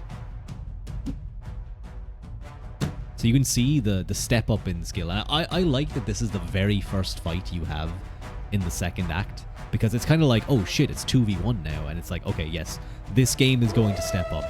You better be able to fight. Just guarantee you probably kill. Oh, no. There's one more. But we got him. And now we can start stabbing this guy. Go for the head. Missed. Back up the cover. I've been thinking of what book to do next. I'm not entirely sure. I don't know if maybe I should do like a...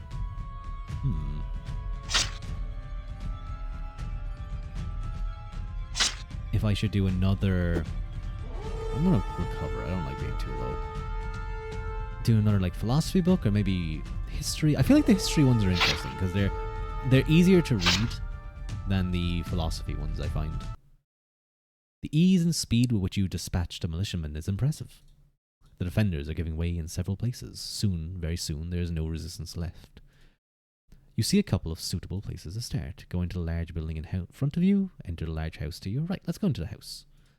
It looks as if somebody left in a hurry is carried outside. You open a trapdoor. Filtering through. 2 other soldiers are with you. You can hear an almost unnoticeable sound behind a couple of empty barrels. Saying nothing, you get closer. You see 2 kids hiding there. Before you can react, a loud sound from the other side of the cellar makes you turn around. A woman comes out of her hiding place. She's surrendering to you. You meet her gaze. She knows you discovered her children behind the barrels. Her eyes are begging you not to reveal what you found. Let's grant her wish. Because we're being a good person. We're being virtuous. And Scipio regularly showed virtue. You're deeply affected by this woman's sacrifice. Take her upstairs, even though she knows she's going to be sold into slavery like the rest. Let's do something extra. Let's leave something to help the kids. 2 days have passed. Your group is ambushed on the way to another raid. The tubason plays his trumpet. You have to hold on until the nearby cavalry comes to rescue. Stay in ranks. Go straight for their leader. Let's go. Let's go straight for their leader. Javelin. Nice. I hit that guy in the head with a javelin. He should be instantly dead. I'm just gonna say. Ooh, that's not good. Oh, this is really not good. Okay, back up, recover, please recover.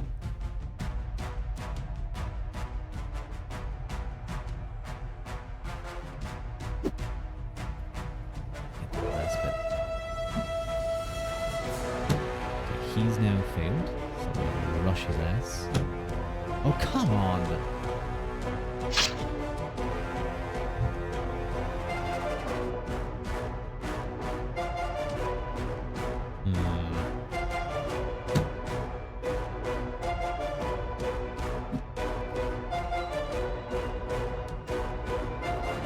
I have considered playing Mountain Blade before. My god, I'm being very unlucky with a lot of this, I have to say. Mountain Blade, but Mountain Blade is a very grindy game, and it's also a game that, like...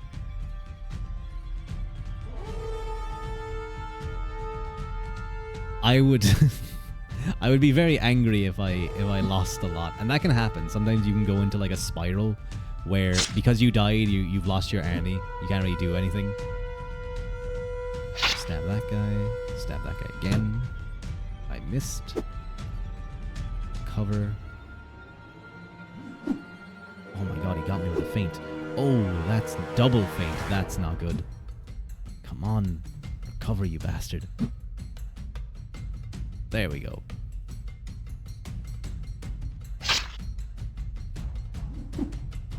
He's very tired though, so he can try. Oh my god, I'm getting unlucky on some of these things.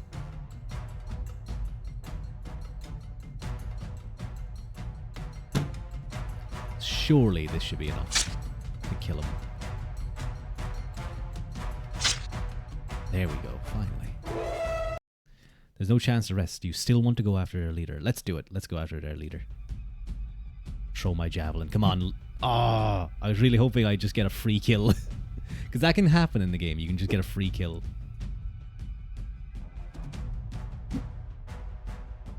So I'm just going to try and respite for a while. Leave him tire himself out.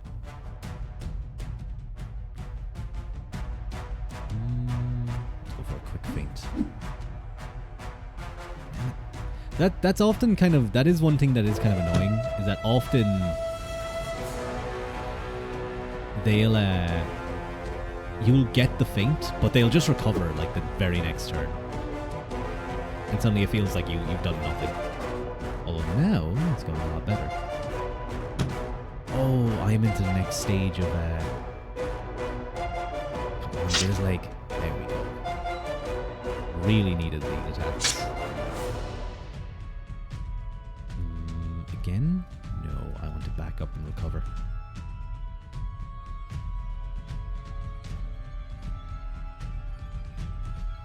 So we're both just respiting because we're very tired. Aha, you messed up. Go for his torso. Nice. What's that? Let's try and get him down a little bit more. Again.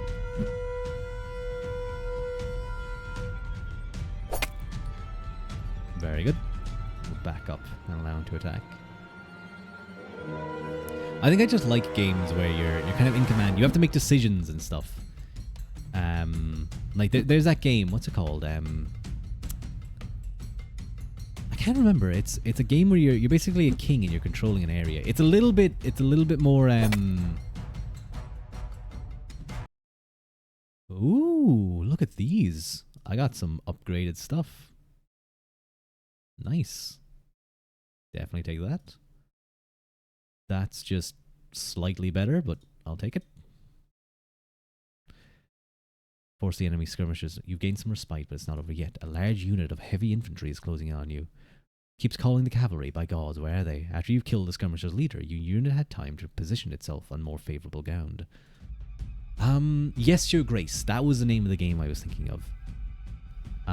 Yes, Your Grace. So you can see I actually got a bonus from taking on the leader. It's cool. The game rewards you for like taking those risks. I like that.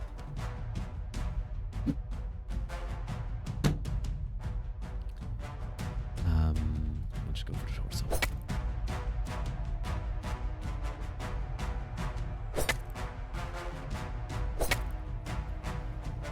Wow, this guy is not getting a single turn. What the hell?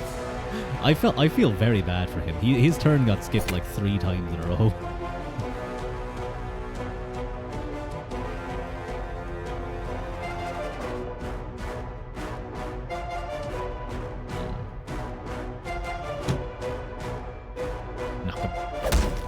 Oh, the charges are very good. Wait, this isn't a book? It's not a book, son. It's a game all about the Carthaginian War. Isn't that fun? Let's go for his groin. I assume that's not well protected. Oh, it is by the armor. Oh, he's not having a good time. I'm actually gonna go for his neck. See if we can get that. Ooh, how you doing, son? You doing well? You having a good time? I hope you are. I could charge. Oh, that's a good chance for nothing. Let's go. Quarter chance. Go for the groin. Oh, he's wearing chainmail. Okay, I'm gonna back up. Respite. He's gonna attack again. Let's go for another knock. Yes. Okay, come on. Get his legs. That area is weak. He has no armor there. Go for the legs again. Come on. Ah, I wanted to get the kill. He's not seriously wounded. Gives a signal to rotate. Furthermore, I think it's most in the interest that the state of Carthage must be destroyed. Well, we're working on it. We're currently in Africa. We're fighting to take a position in Utica. Oh, this guy is well armored. We'll just back up and do a little feint. He's gonna try and feint me. Attack my leg. Okay, that's really good. Come on. Oh, nope. Back up and recover. He's gonna feint me. He's a lot of armor.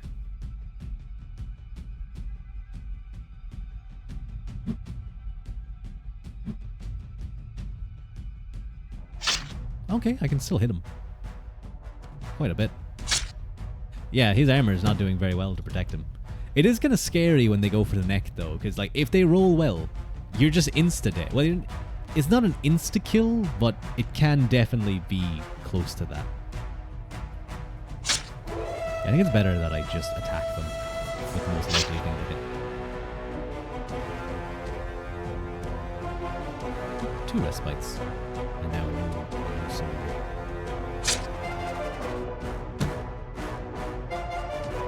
Close in on him. He's given Aristotle a go today. How did it go? I think I saw a tweet from you that said you were having a tough time.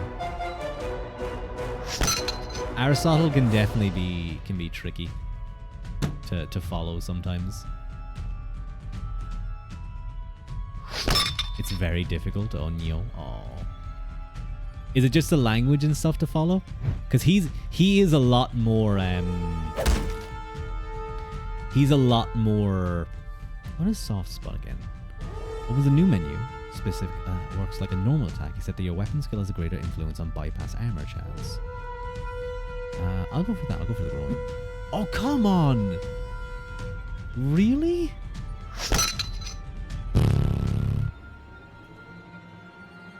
I'm so close to killing this guy. Come on, just get him in the torso. Is that enough to seriously wound him? It is. Excellent. You're used to the format of S is P, speaking of subject and predicate, but this uses the older format of P is predicated of S, and it's like the other way around, but it's so unintuitive. Ah, yes. I know what you mean. I know what you mean. Talking about predication. Even above the noise of battle, you can hear hoofbeats approaching. The cavalry is finally coming. The skirmishers disperse immediately and pay the heavier toll, while the spearmen disengage and carry out an orderly retreat to safety. You are too tired to conduct a pursuit. It seems your rescuers were in turn delayed by another ambush. You get moving again, but the rest of the day is uneventful. The first few days of raiding went smoothly. Your position is solid and you gathered a fair amount of slaves and loot. Spirits are high now, but no one forgets that you are outnumbered here and close to Carthage. The real campaign is about to begin. Your brave action against the leader of the enemy light infantry is rewarded. Hey, I got a cup. Nice. I got a silver armilla for my battle. You would have been promoted if there was a position available. You'll have to wait for your chance. Hopefully your popularity won't have changed by then. Boo, they're holding me back. You haven't gotten into anything heavy yet. He's just introducing the concept of genera and differentia, and the language is filtering you. I suppose maybe a simple way to understand it is... now, I haven't read the category, so I can't be sure. But basically, you know, you have your genre, and within your genre, it has various different things. At least this is how I understand, because it's important for some conceptions of theology. But... So if you take the concept, the genre of animals, of animality, to have something differentiated within animality, it cannot come from something that is also within the genre of animality. To explain that, so say for example, you're looking to explain what the difference is between a dog and a horse is. Well, they're both animals, they're both within the genre of animal. So if you look within animality, you can't be like, well, what's the differentiator here? Surely it must be, you know, something to do with animality itself. But no, it's not. You have to look outside of animality. So it's something else. You know, in the case of humans, he says that, you know, we are humans are social. No, wait, does Aristotle say social animals? I think he does. I think rational. Sorry, he says rational. That humans are rational animals. You hope you will pick up the style quickly and be able to read it easy. Yeah, well, once you spend a bit of time, I think you'll be fine.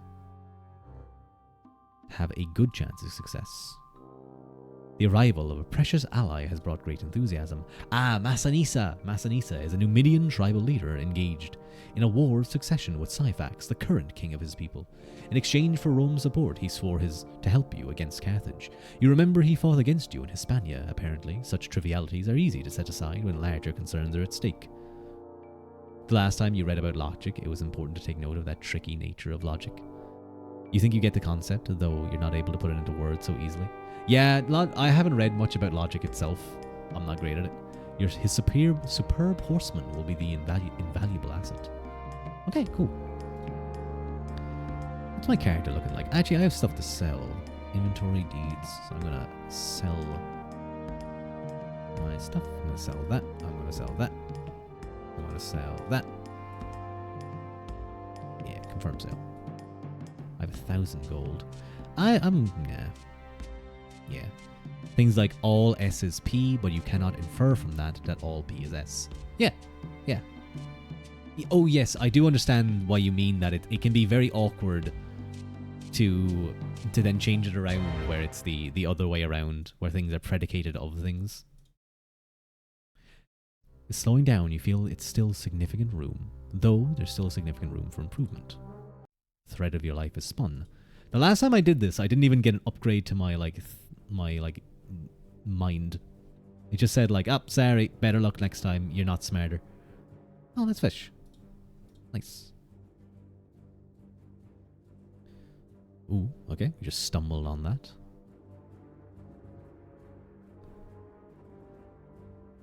Boom. And boom. Some of these peasants keep throwing nervous glances at you. There's something amiss about this settlement. You give orders to close ranks just moments before armed men.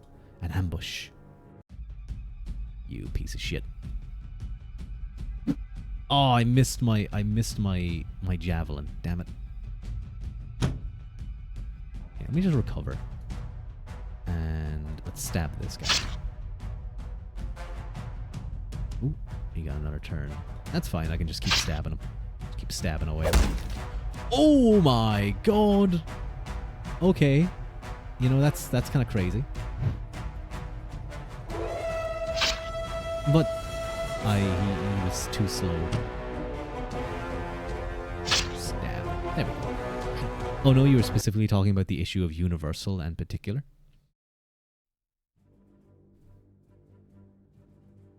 We often think we are logical, but we are just relying on intuition, what feels right, and that leads us astray. To be properly logical, we have to rely on correct arguments. Oh, I have one more thing to do. I can just go over here and collect. We go all the way back. Do. Go this way. There we go. Ah, okay. I did finally get a slight increase in Okay, I'm not getting any better. Constitution is still low, but those seem as high as I can possibly get them. Reach deep enough into the book to reach it. I do need to spend some time on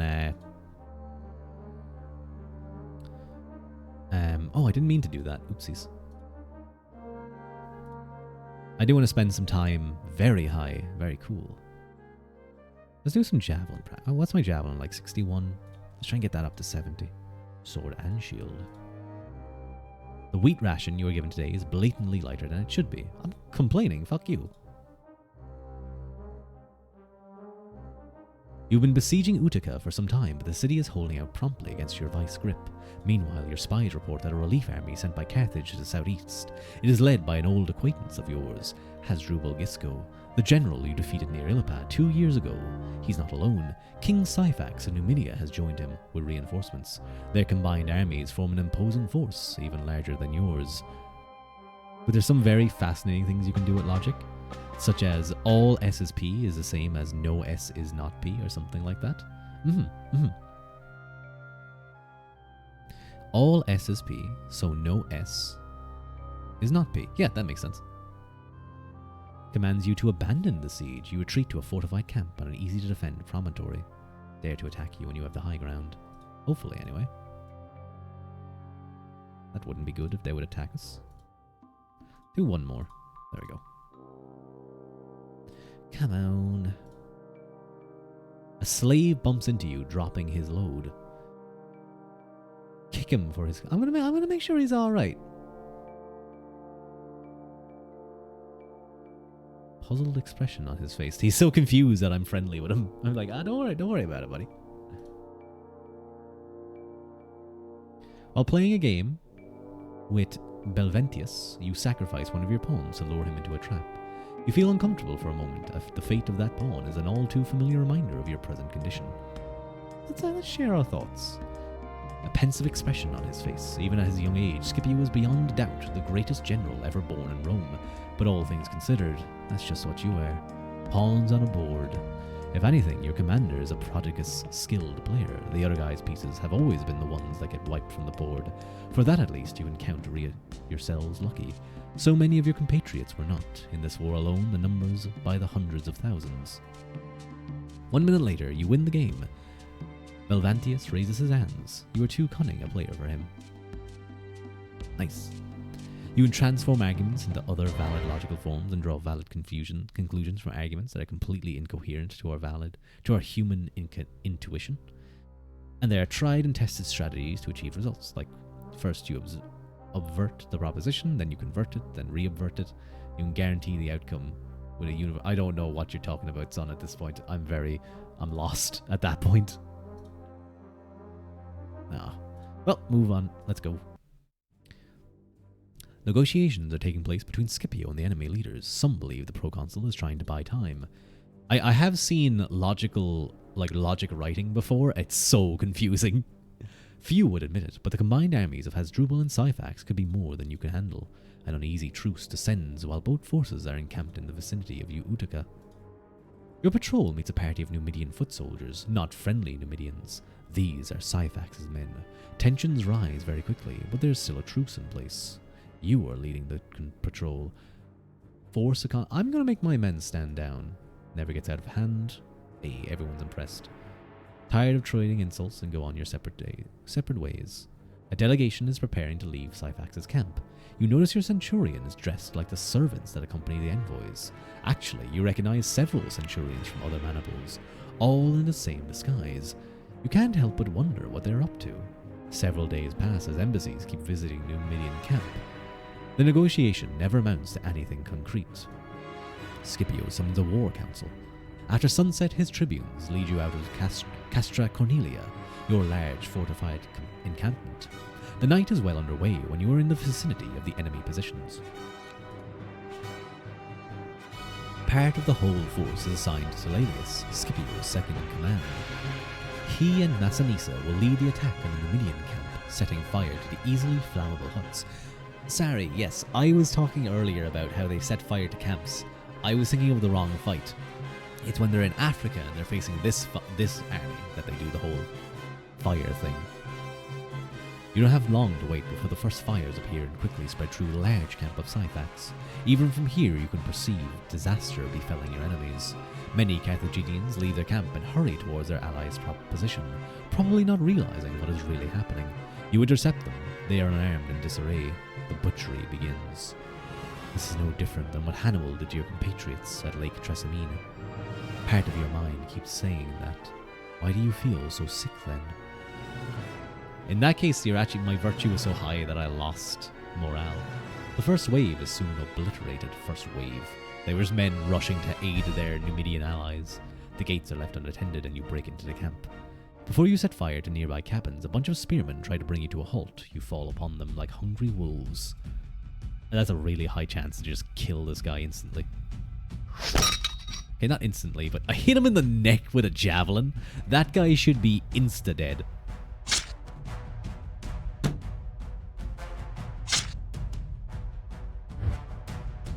I'm gonna go for his neck again. Oh, no, I missed. Lame. Yeah, fuck him up. Go for his leg. I got the kill. I got the kill. You guys didn't get the kill. Ooh. Syllogisms. Different types of syllogisms, but they interact with each other in ways that seem arbitrary, but can be seen to be valid through derivation of the most logical axioms. And it becomes almost mathematical. Logic is very mathematical, I will say. Some other poor Carthaginian, I'm just gonna knock him down. Oh my god, we charged both his asses. That's a big link. I want to go for his neck. You never really get neck kills. Fun. Do you like my name, son? Ruadius, Uitis, Quiltis, or Quiltis? I'm not too sure how it would be pronounced Romany. I'm gonna knock him again. Oh, that guy whiffed. Go for his groin. Oh, his armor is blocking it. His leg, unprotected. Wow, this guy sucks. I think you're more of a Rua Uaquil. Kailta. Oh wait, I got confused because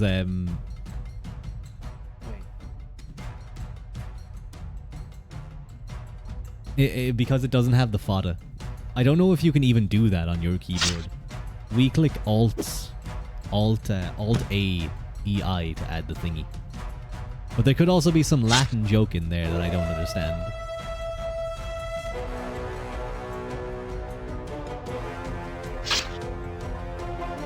You don't have the backslash key. Have you seen your keyboard? I have not seen your keyboard. That guy got the kill. Bastard. I'm killing a lot of these poor Carthaginian men. They're just levies. They're just random guys. A citizen drafted as consequence of your invasion. Not as consequence of my invasion. Consequence of Hannibal invading us. We've done nothing. The joke is that girls' names end in A while male names end in us. I did not know that. I think I have heard that. The flames are devouring the enemy base in front of you. A large crowd attempts to leave through the gates at once. Many are crushed by their own companions. Of those who get through, some are taken prisoners and countless others are put to the sword. A small clutch of people. There are 5 men, their faces and clothes are covered. Aha. Their leader is a man in his 40s. Even under the dirt, you can see his clothes do not belong to a common person. His manners are typical of a man used to commanding obedience. You have a hunch he is someone important. The centurion seems inclined to have killed them and be done with it. I'll tell him my suspicions. He thinks what you said, and at last he nods, and won't hurt to take a closer look. His troops immobilize and carry them. The slaughter goes on for many hours. The huge combined force that threatened to take you down is no more. Their losses number in the tens of thousands. Hasdrubal and Syphax are not among the prisoners. At first they are believed to have died, but soon you are hearing persistent rumors claiming that they are both still alive. Many spoils are salvaged. The important-looking man you had captured turns out to be a senator of Carthage. Your leaders are very pleased with such a high-profile hostage. Hey, they're very happy. You dealt a severe blow to Carthage. In recognition of your efforts, you've been promoted to Optio. Let's go. Specifically their first names. I see. So you're calling me a woman. How dare you? Have you seen... Do you need me to show that art again? I think of anyone, you're the woman in that character. What's Optio? You are second in command of your century. In battle, you keep in line the rear of your maniple and will take the centurion's place at the front when needed. I see. You're well liked enough to have a good chance of success. Okay, I need to be a little bit better. That's fine. So let's have some fun. Oh, I'm put in charge of another group. They're obviously trying to see how well I command. Soon I'll be a centurion. Oh no, I got ambushed. Bastards. Maybe I won't get that promotion. I walked into a forest, like the first forest. 4% chance and immediately assaulted. Your panics are clear. In a desperate move, they attempt to bribe you with small valuables. Take the bribe and a few provisions. Spare the village. Take the bribe and burn the refuse the bribe, but spare the village. Refuse the bribe, but burn the village. I mean, there's 2 other villages very close, so I'm gonna do that. Oh, I accidentally burned. I was going to. Uh-oh. Oopsies. Q Fabius would be Quintus. C is difficult because the Romans didn't always have G, so Gaius was C, used to be Caius. But they kept on abbreviating Gaius as C out of tradition. I did not know that. Ah, you missed. I'm gonna stab you in the head. Stab him torso. Come on, just let me kill him. There we go. That's why you say Gnaeus, often abbreviated as CN. I see. Oh, I found enough. Let's go.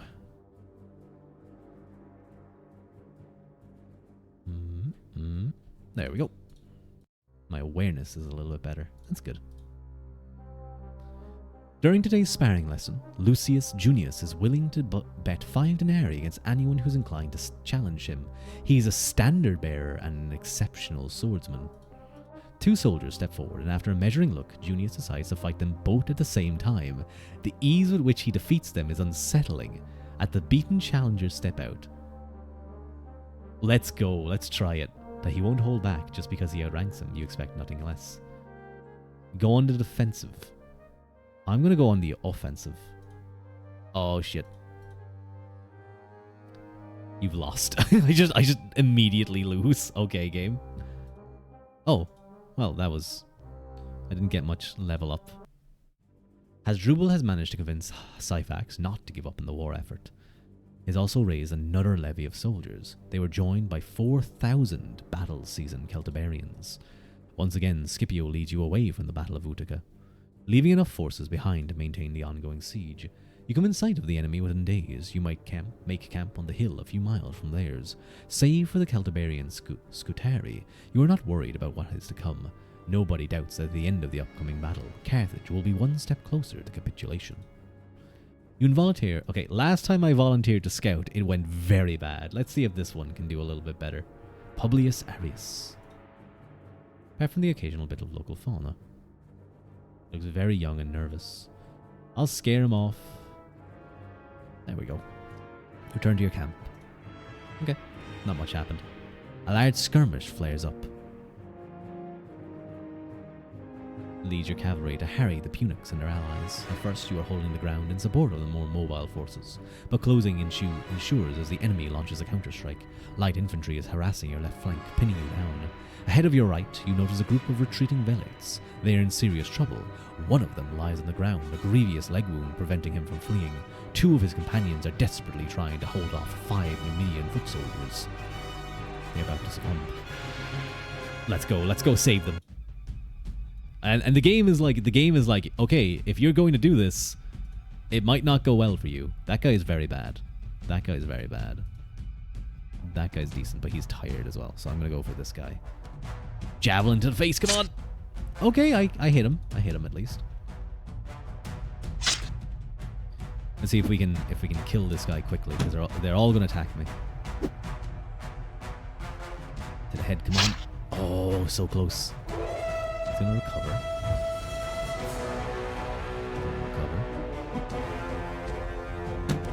I think I have to take out 5 of them though. That's the issue.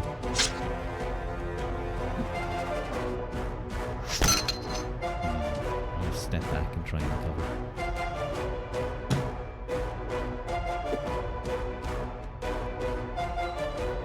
Seem unnervingly comfortable in close combat, veteran of many battles. That's fine. I'm just gonna kill them all. Wow, that guy went down. Is going down quick, thankfully.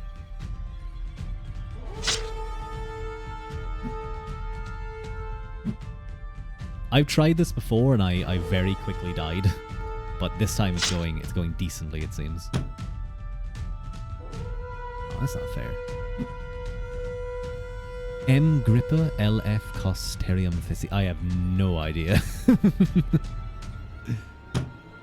Oh shit, that's not good. I missed. A lot easier to hit. Okay, I definitely want to back up and try and recover. Whew, okay. They're all getting tired, so that's good. And I'm gonna try and kill this guy first, and this guy.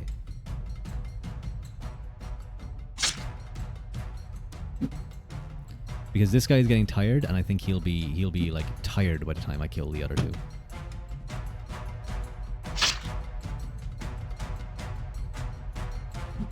Come on. Let's get out of this before I get hit again. I love them. The music in this game is great, I have to say.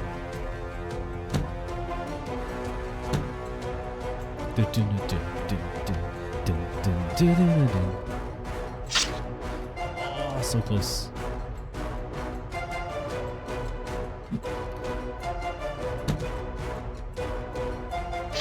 Excellent. I think we're coming close to killing all of them.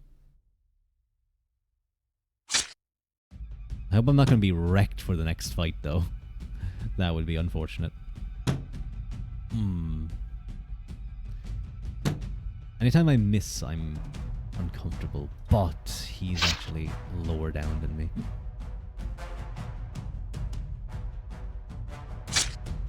Excellent. Now back up, recover. The Romans like their abbreviations because they also loved inscribing words onto stones, and inscriptions are expensive. Yeah, if you messed up like an inscription, they'd probably be quite angry with you. I do know there's graffiti scrawled onto the walls of some place anyway. I think one of the walls of Rome, and you can find some very funny things.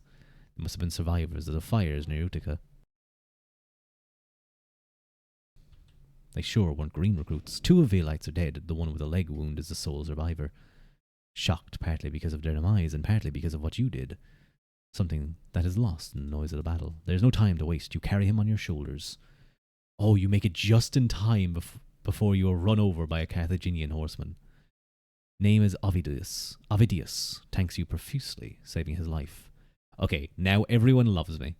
Your cavalry dress to balance as a skirmish. The fighting dies out, you retreat from the vast plain, and hold your hill as adversaries do the same. 5 cups and a civic crown for saving the life of a Roman citizen.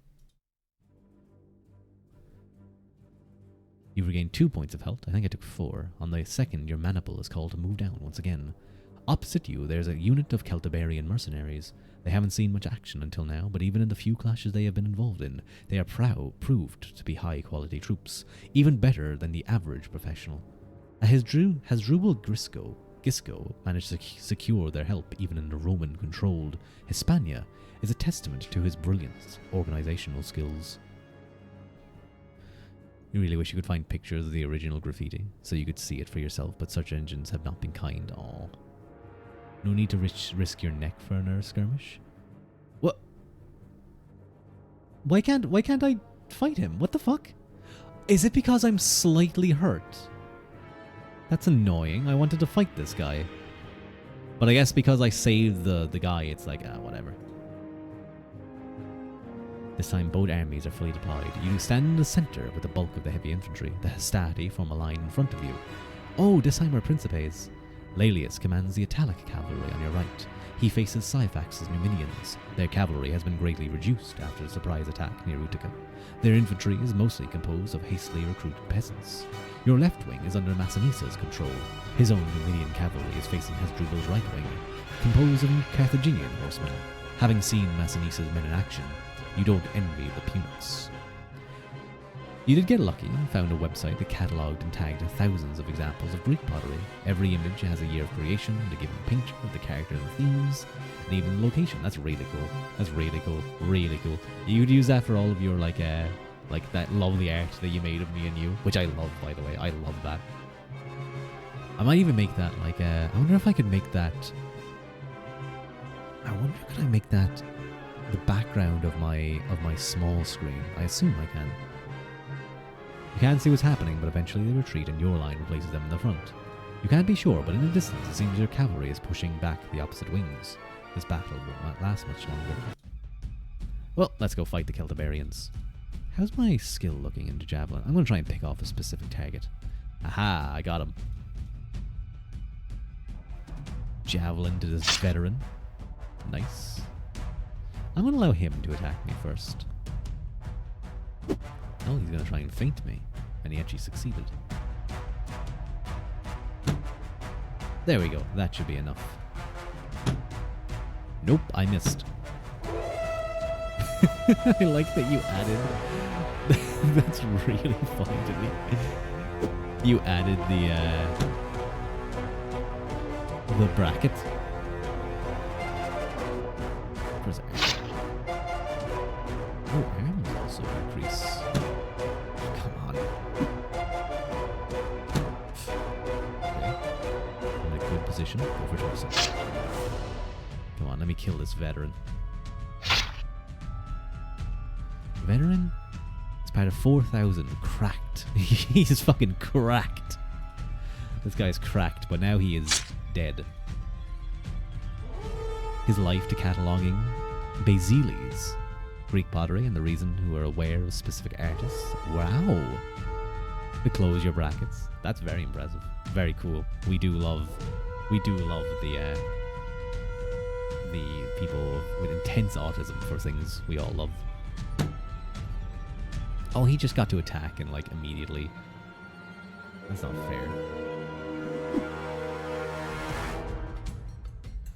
I'm gonna go for the lucky knock. Oh, that's what you like to see. That's not even armor. That's just like, oh no, that's kind of a leather cap, I guess. Over the groin. Ah, I missed. No, I can recover. I'm gonna attack again. Although now he has a breastplate, so... Gonna knock him down. Nope. That time didn't work. I don't know if I'll get to kill this guy. Fuck you.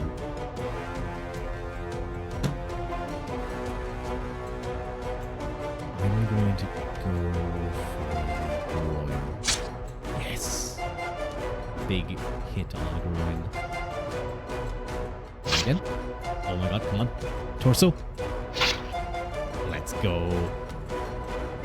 The Centurion takes back his place and you move to the rear where you can keep the troops in check. You're temporarily... Take it again. I like that it changes. So in the prior battles, it was that, like, it was time to rotate out and go to the back of the line, but because I'm the Optio and I'm holding the back, I take the place of the Centurion, and then when he comes back, I go to the back. But then I have to take his place again, and that's kind of how they change up this rotation text. I'm just gonna try and do that to this guy. Go for my neck. I'm gonna go for his groin. Armor blocked him. Okay.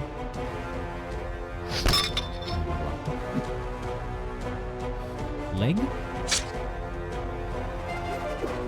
Ooh, that's not good. Most Greek pottery is unassigned. Tell one artist from their unique style. All looks very similar. Yeah, that seems very difficult. I don't get it. Why didn't they just give them all of Abram's tanks? They would have defeated Carthage in a single afternoon. I know. They were very mean to Scipio Africanus. They wouldn't just give him a tank. I'm gonna just try and feint him, I guess. But he's close to tiring himself out. You're going to tire yourself out. I'm gonna hit you in the leg and get you down. No. Ooh, he went for a little soft strike on my neck. See if I can kill this guy before. Come on. Groin. Soft spot of torso. Oh, come on. Leg.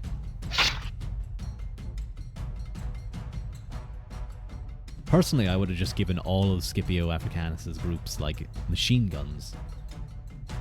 But, maybe there wasn't enough of those.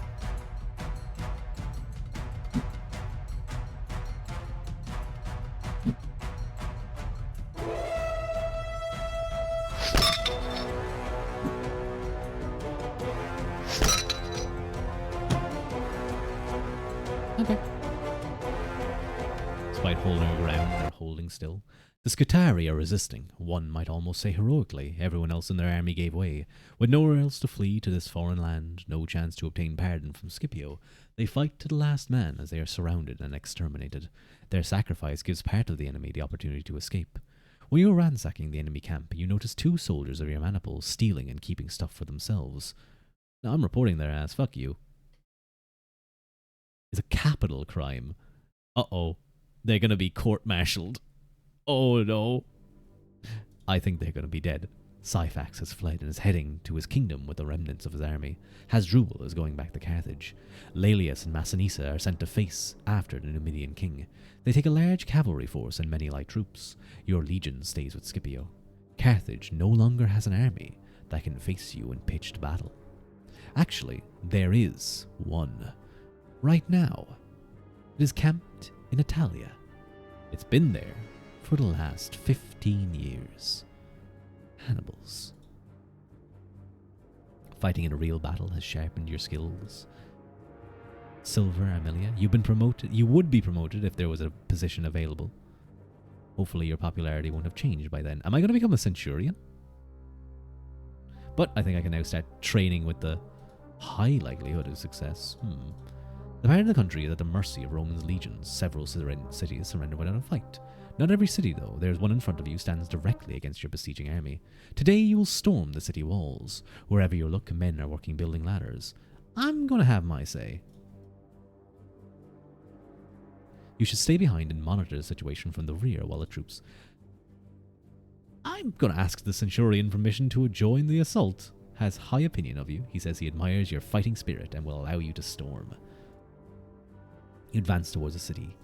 do what they can to thwart your action as ladders are propped up. Aha! I was smart enough.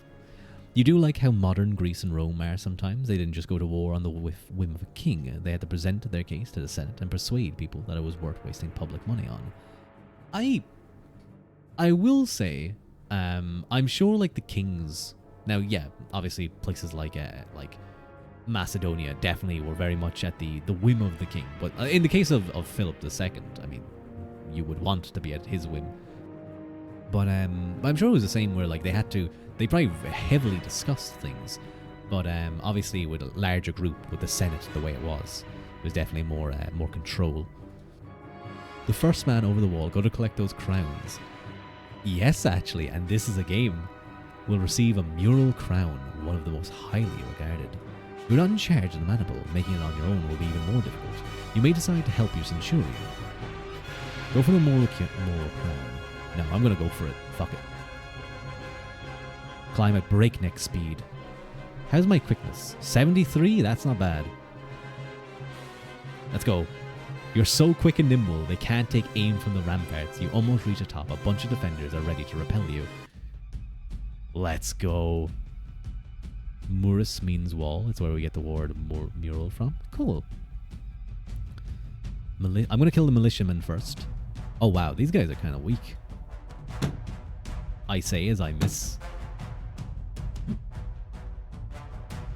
I'm just gonna stab him in the throat. No fucking way. Really? Okay, game. You can have your fun, I guess. Like a 95% chance. And it's like, nope, sorry, you miss. I think you have to kill them all though in a certain amount of rounds to get the mural crown. Otherwise, like, it'll be like the other people got up there first. Your hubris has doomed you. I'm fine. I'm gonna tear through this expert militiaman in like 2 seconds.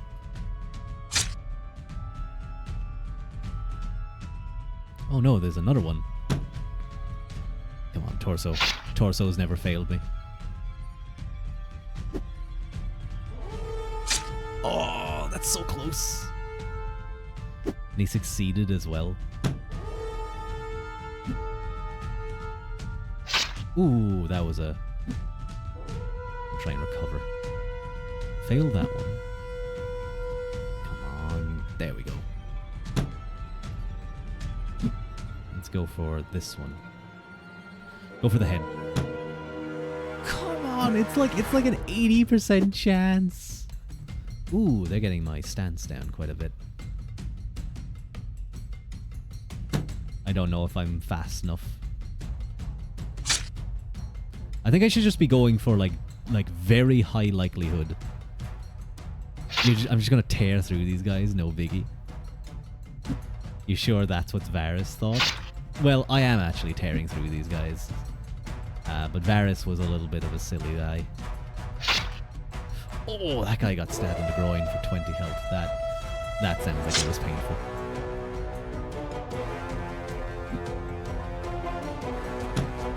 Oh, come on. Amazingly, I haven't gotten hit yet. Uh-oh. Ooh, that's not good. That's no stance at all.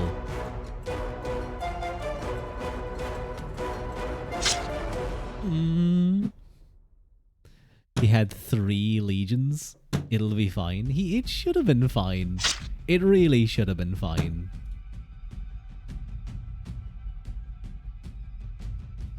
How many are there, man? Oh man, I'm now tired as well. This isn't...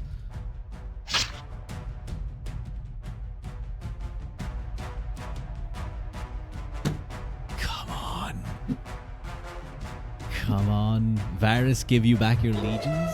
Game, give me back my kills.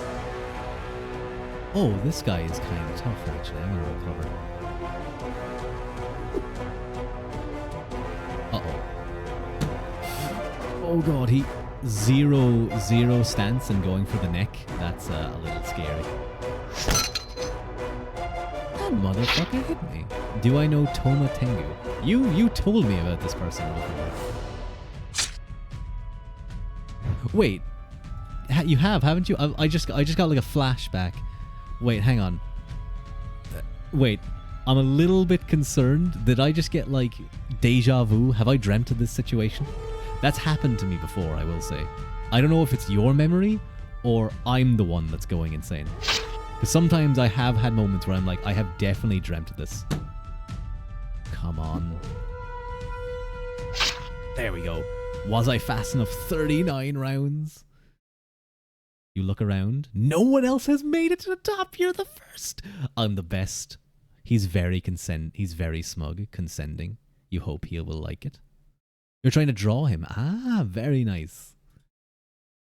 Awarded the mural crown. Look at that crown. Are you proud of me, son? I did it. You're sacking the enemy camp in the capture of nearby cities. Oh my god, 490. You also hear about Syphax's capture. He was unhorsed while leading a desperate attack on Laelius and Massinissa' army.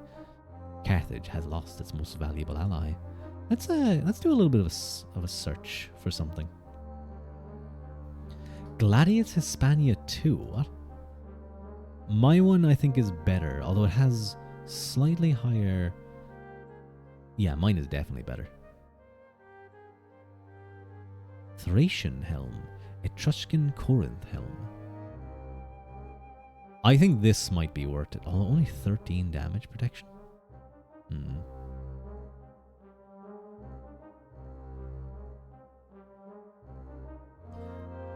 Thracian helm. 6? No, that's way too much. Quickness 4? That's too much. Ancient Roman Funko Pops. Crown comes from Cornora. The Romans called them by that name. Some were crowns, some were wreaths, and they were all corona. Ah, I see. Yeah, I wouldn't mind getting my sword up to 80. That would be good. Let's work on getting... Your Manable meets a large party of Libyan heavy skirmishers. Their leader, a barrel-chested officer, keeps taunting you. Provoke me into a fight. Holding the high ground, a frontal assault would cost you a lot and bring little benefit. If this guy is half as skilled, let's challenge him to a fight. I feel like I can get his ass.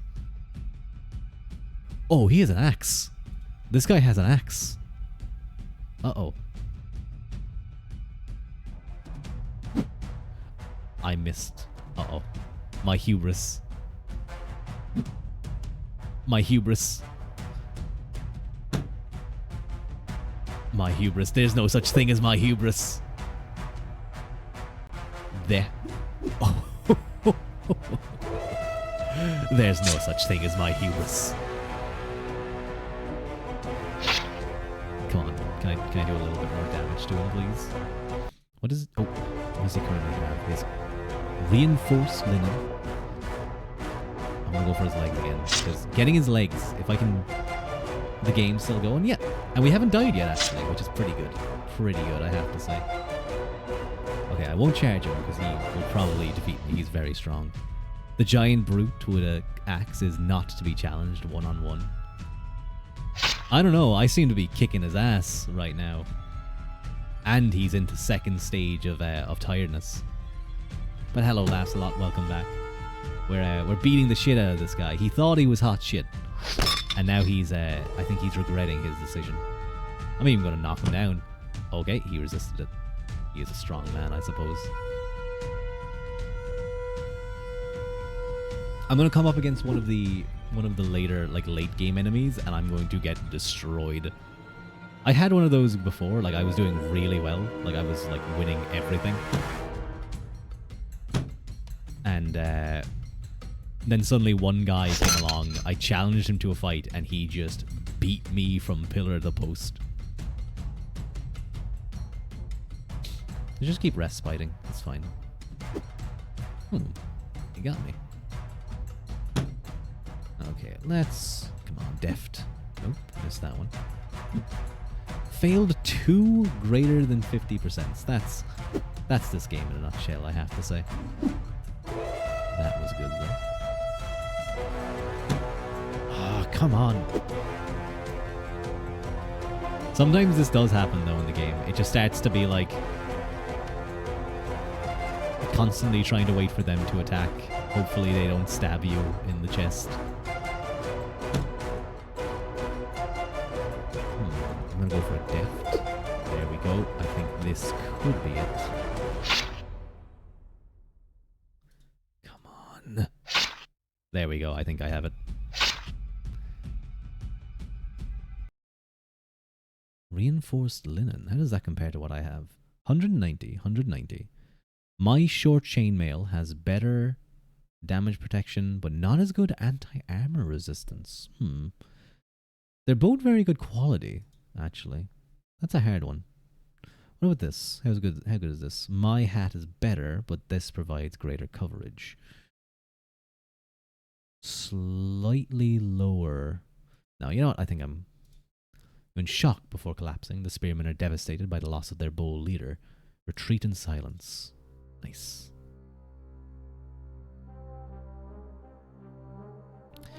Now you think about it, you've been reading a lot.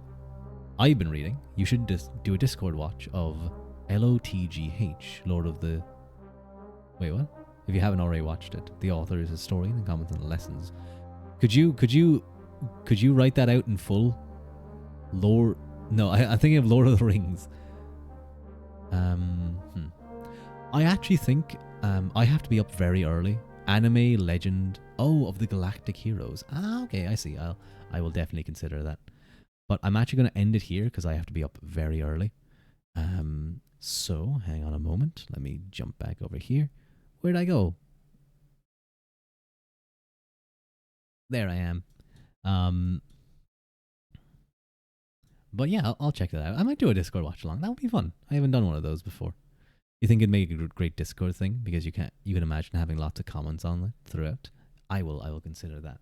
But that was fun. I really like that game. It's a nice game just to play and chill out, and it's fun playing through like history and stuff. And because there's so many different like hidden things based off of your stats, you can actually find new things as you go. And obviously, there's all the random events. So it's a really cool game.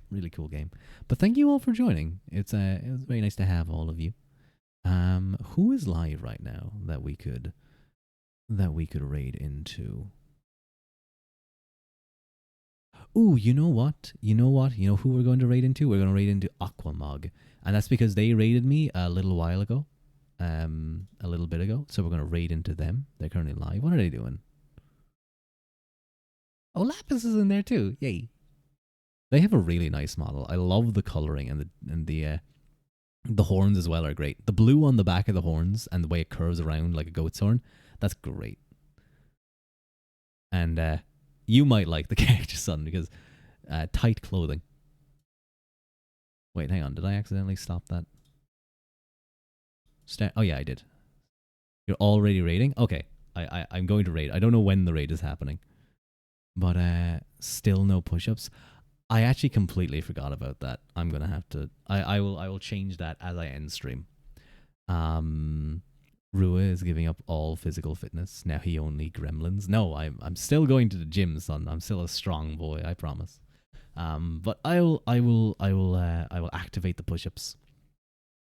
But thank you guys so much for joining. A pleasure to have all of you. I'm definitely going to play this again. Probably next gaming stream. I'll play this, and we'll finish off our story.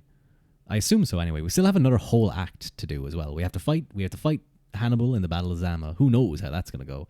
And then we have to go to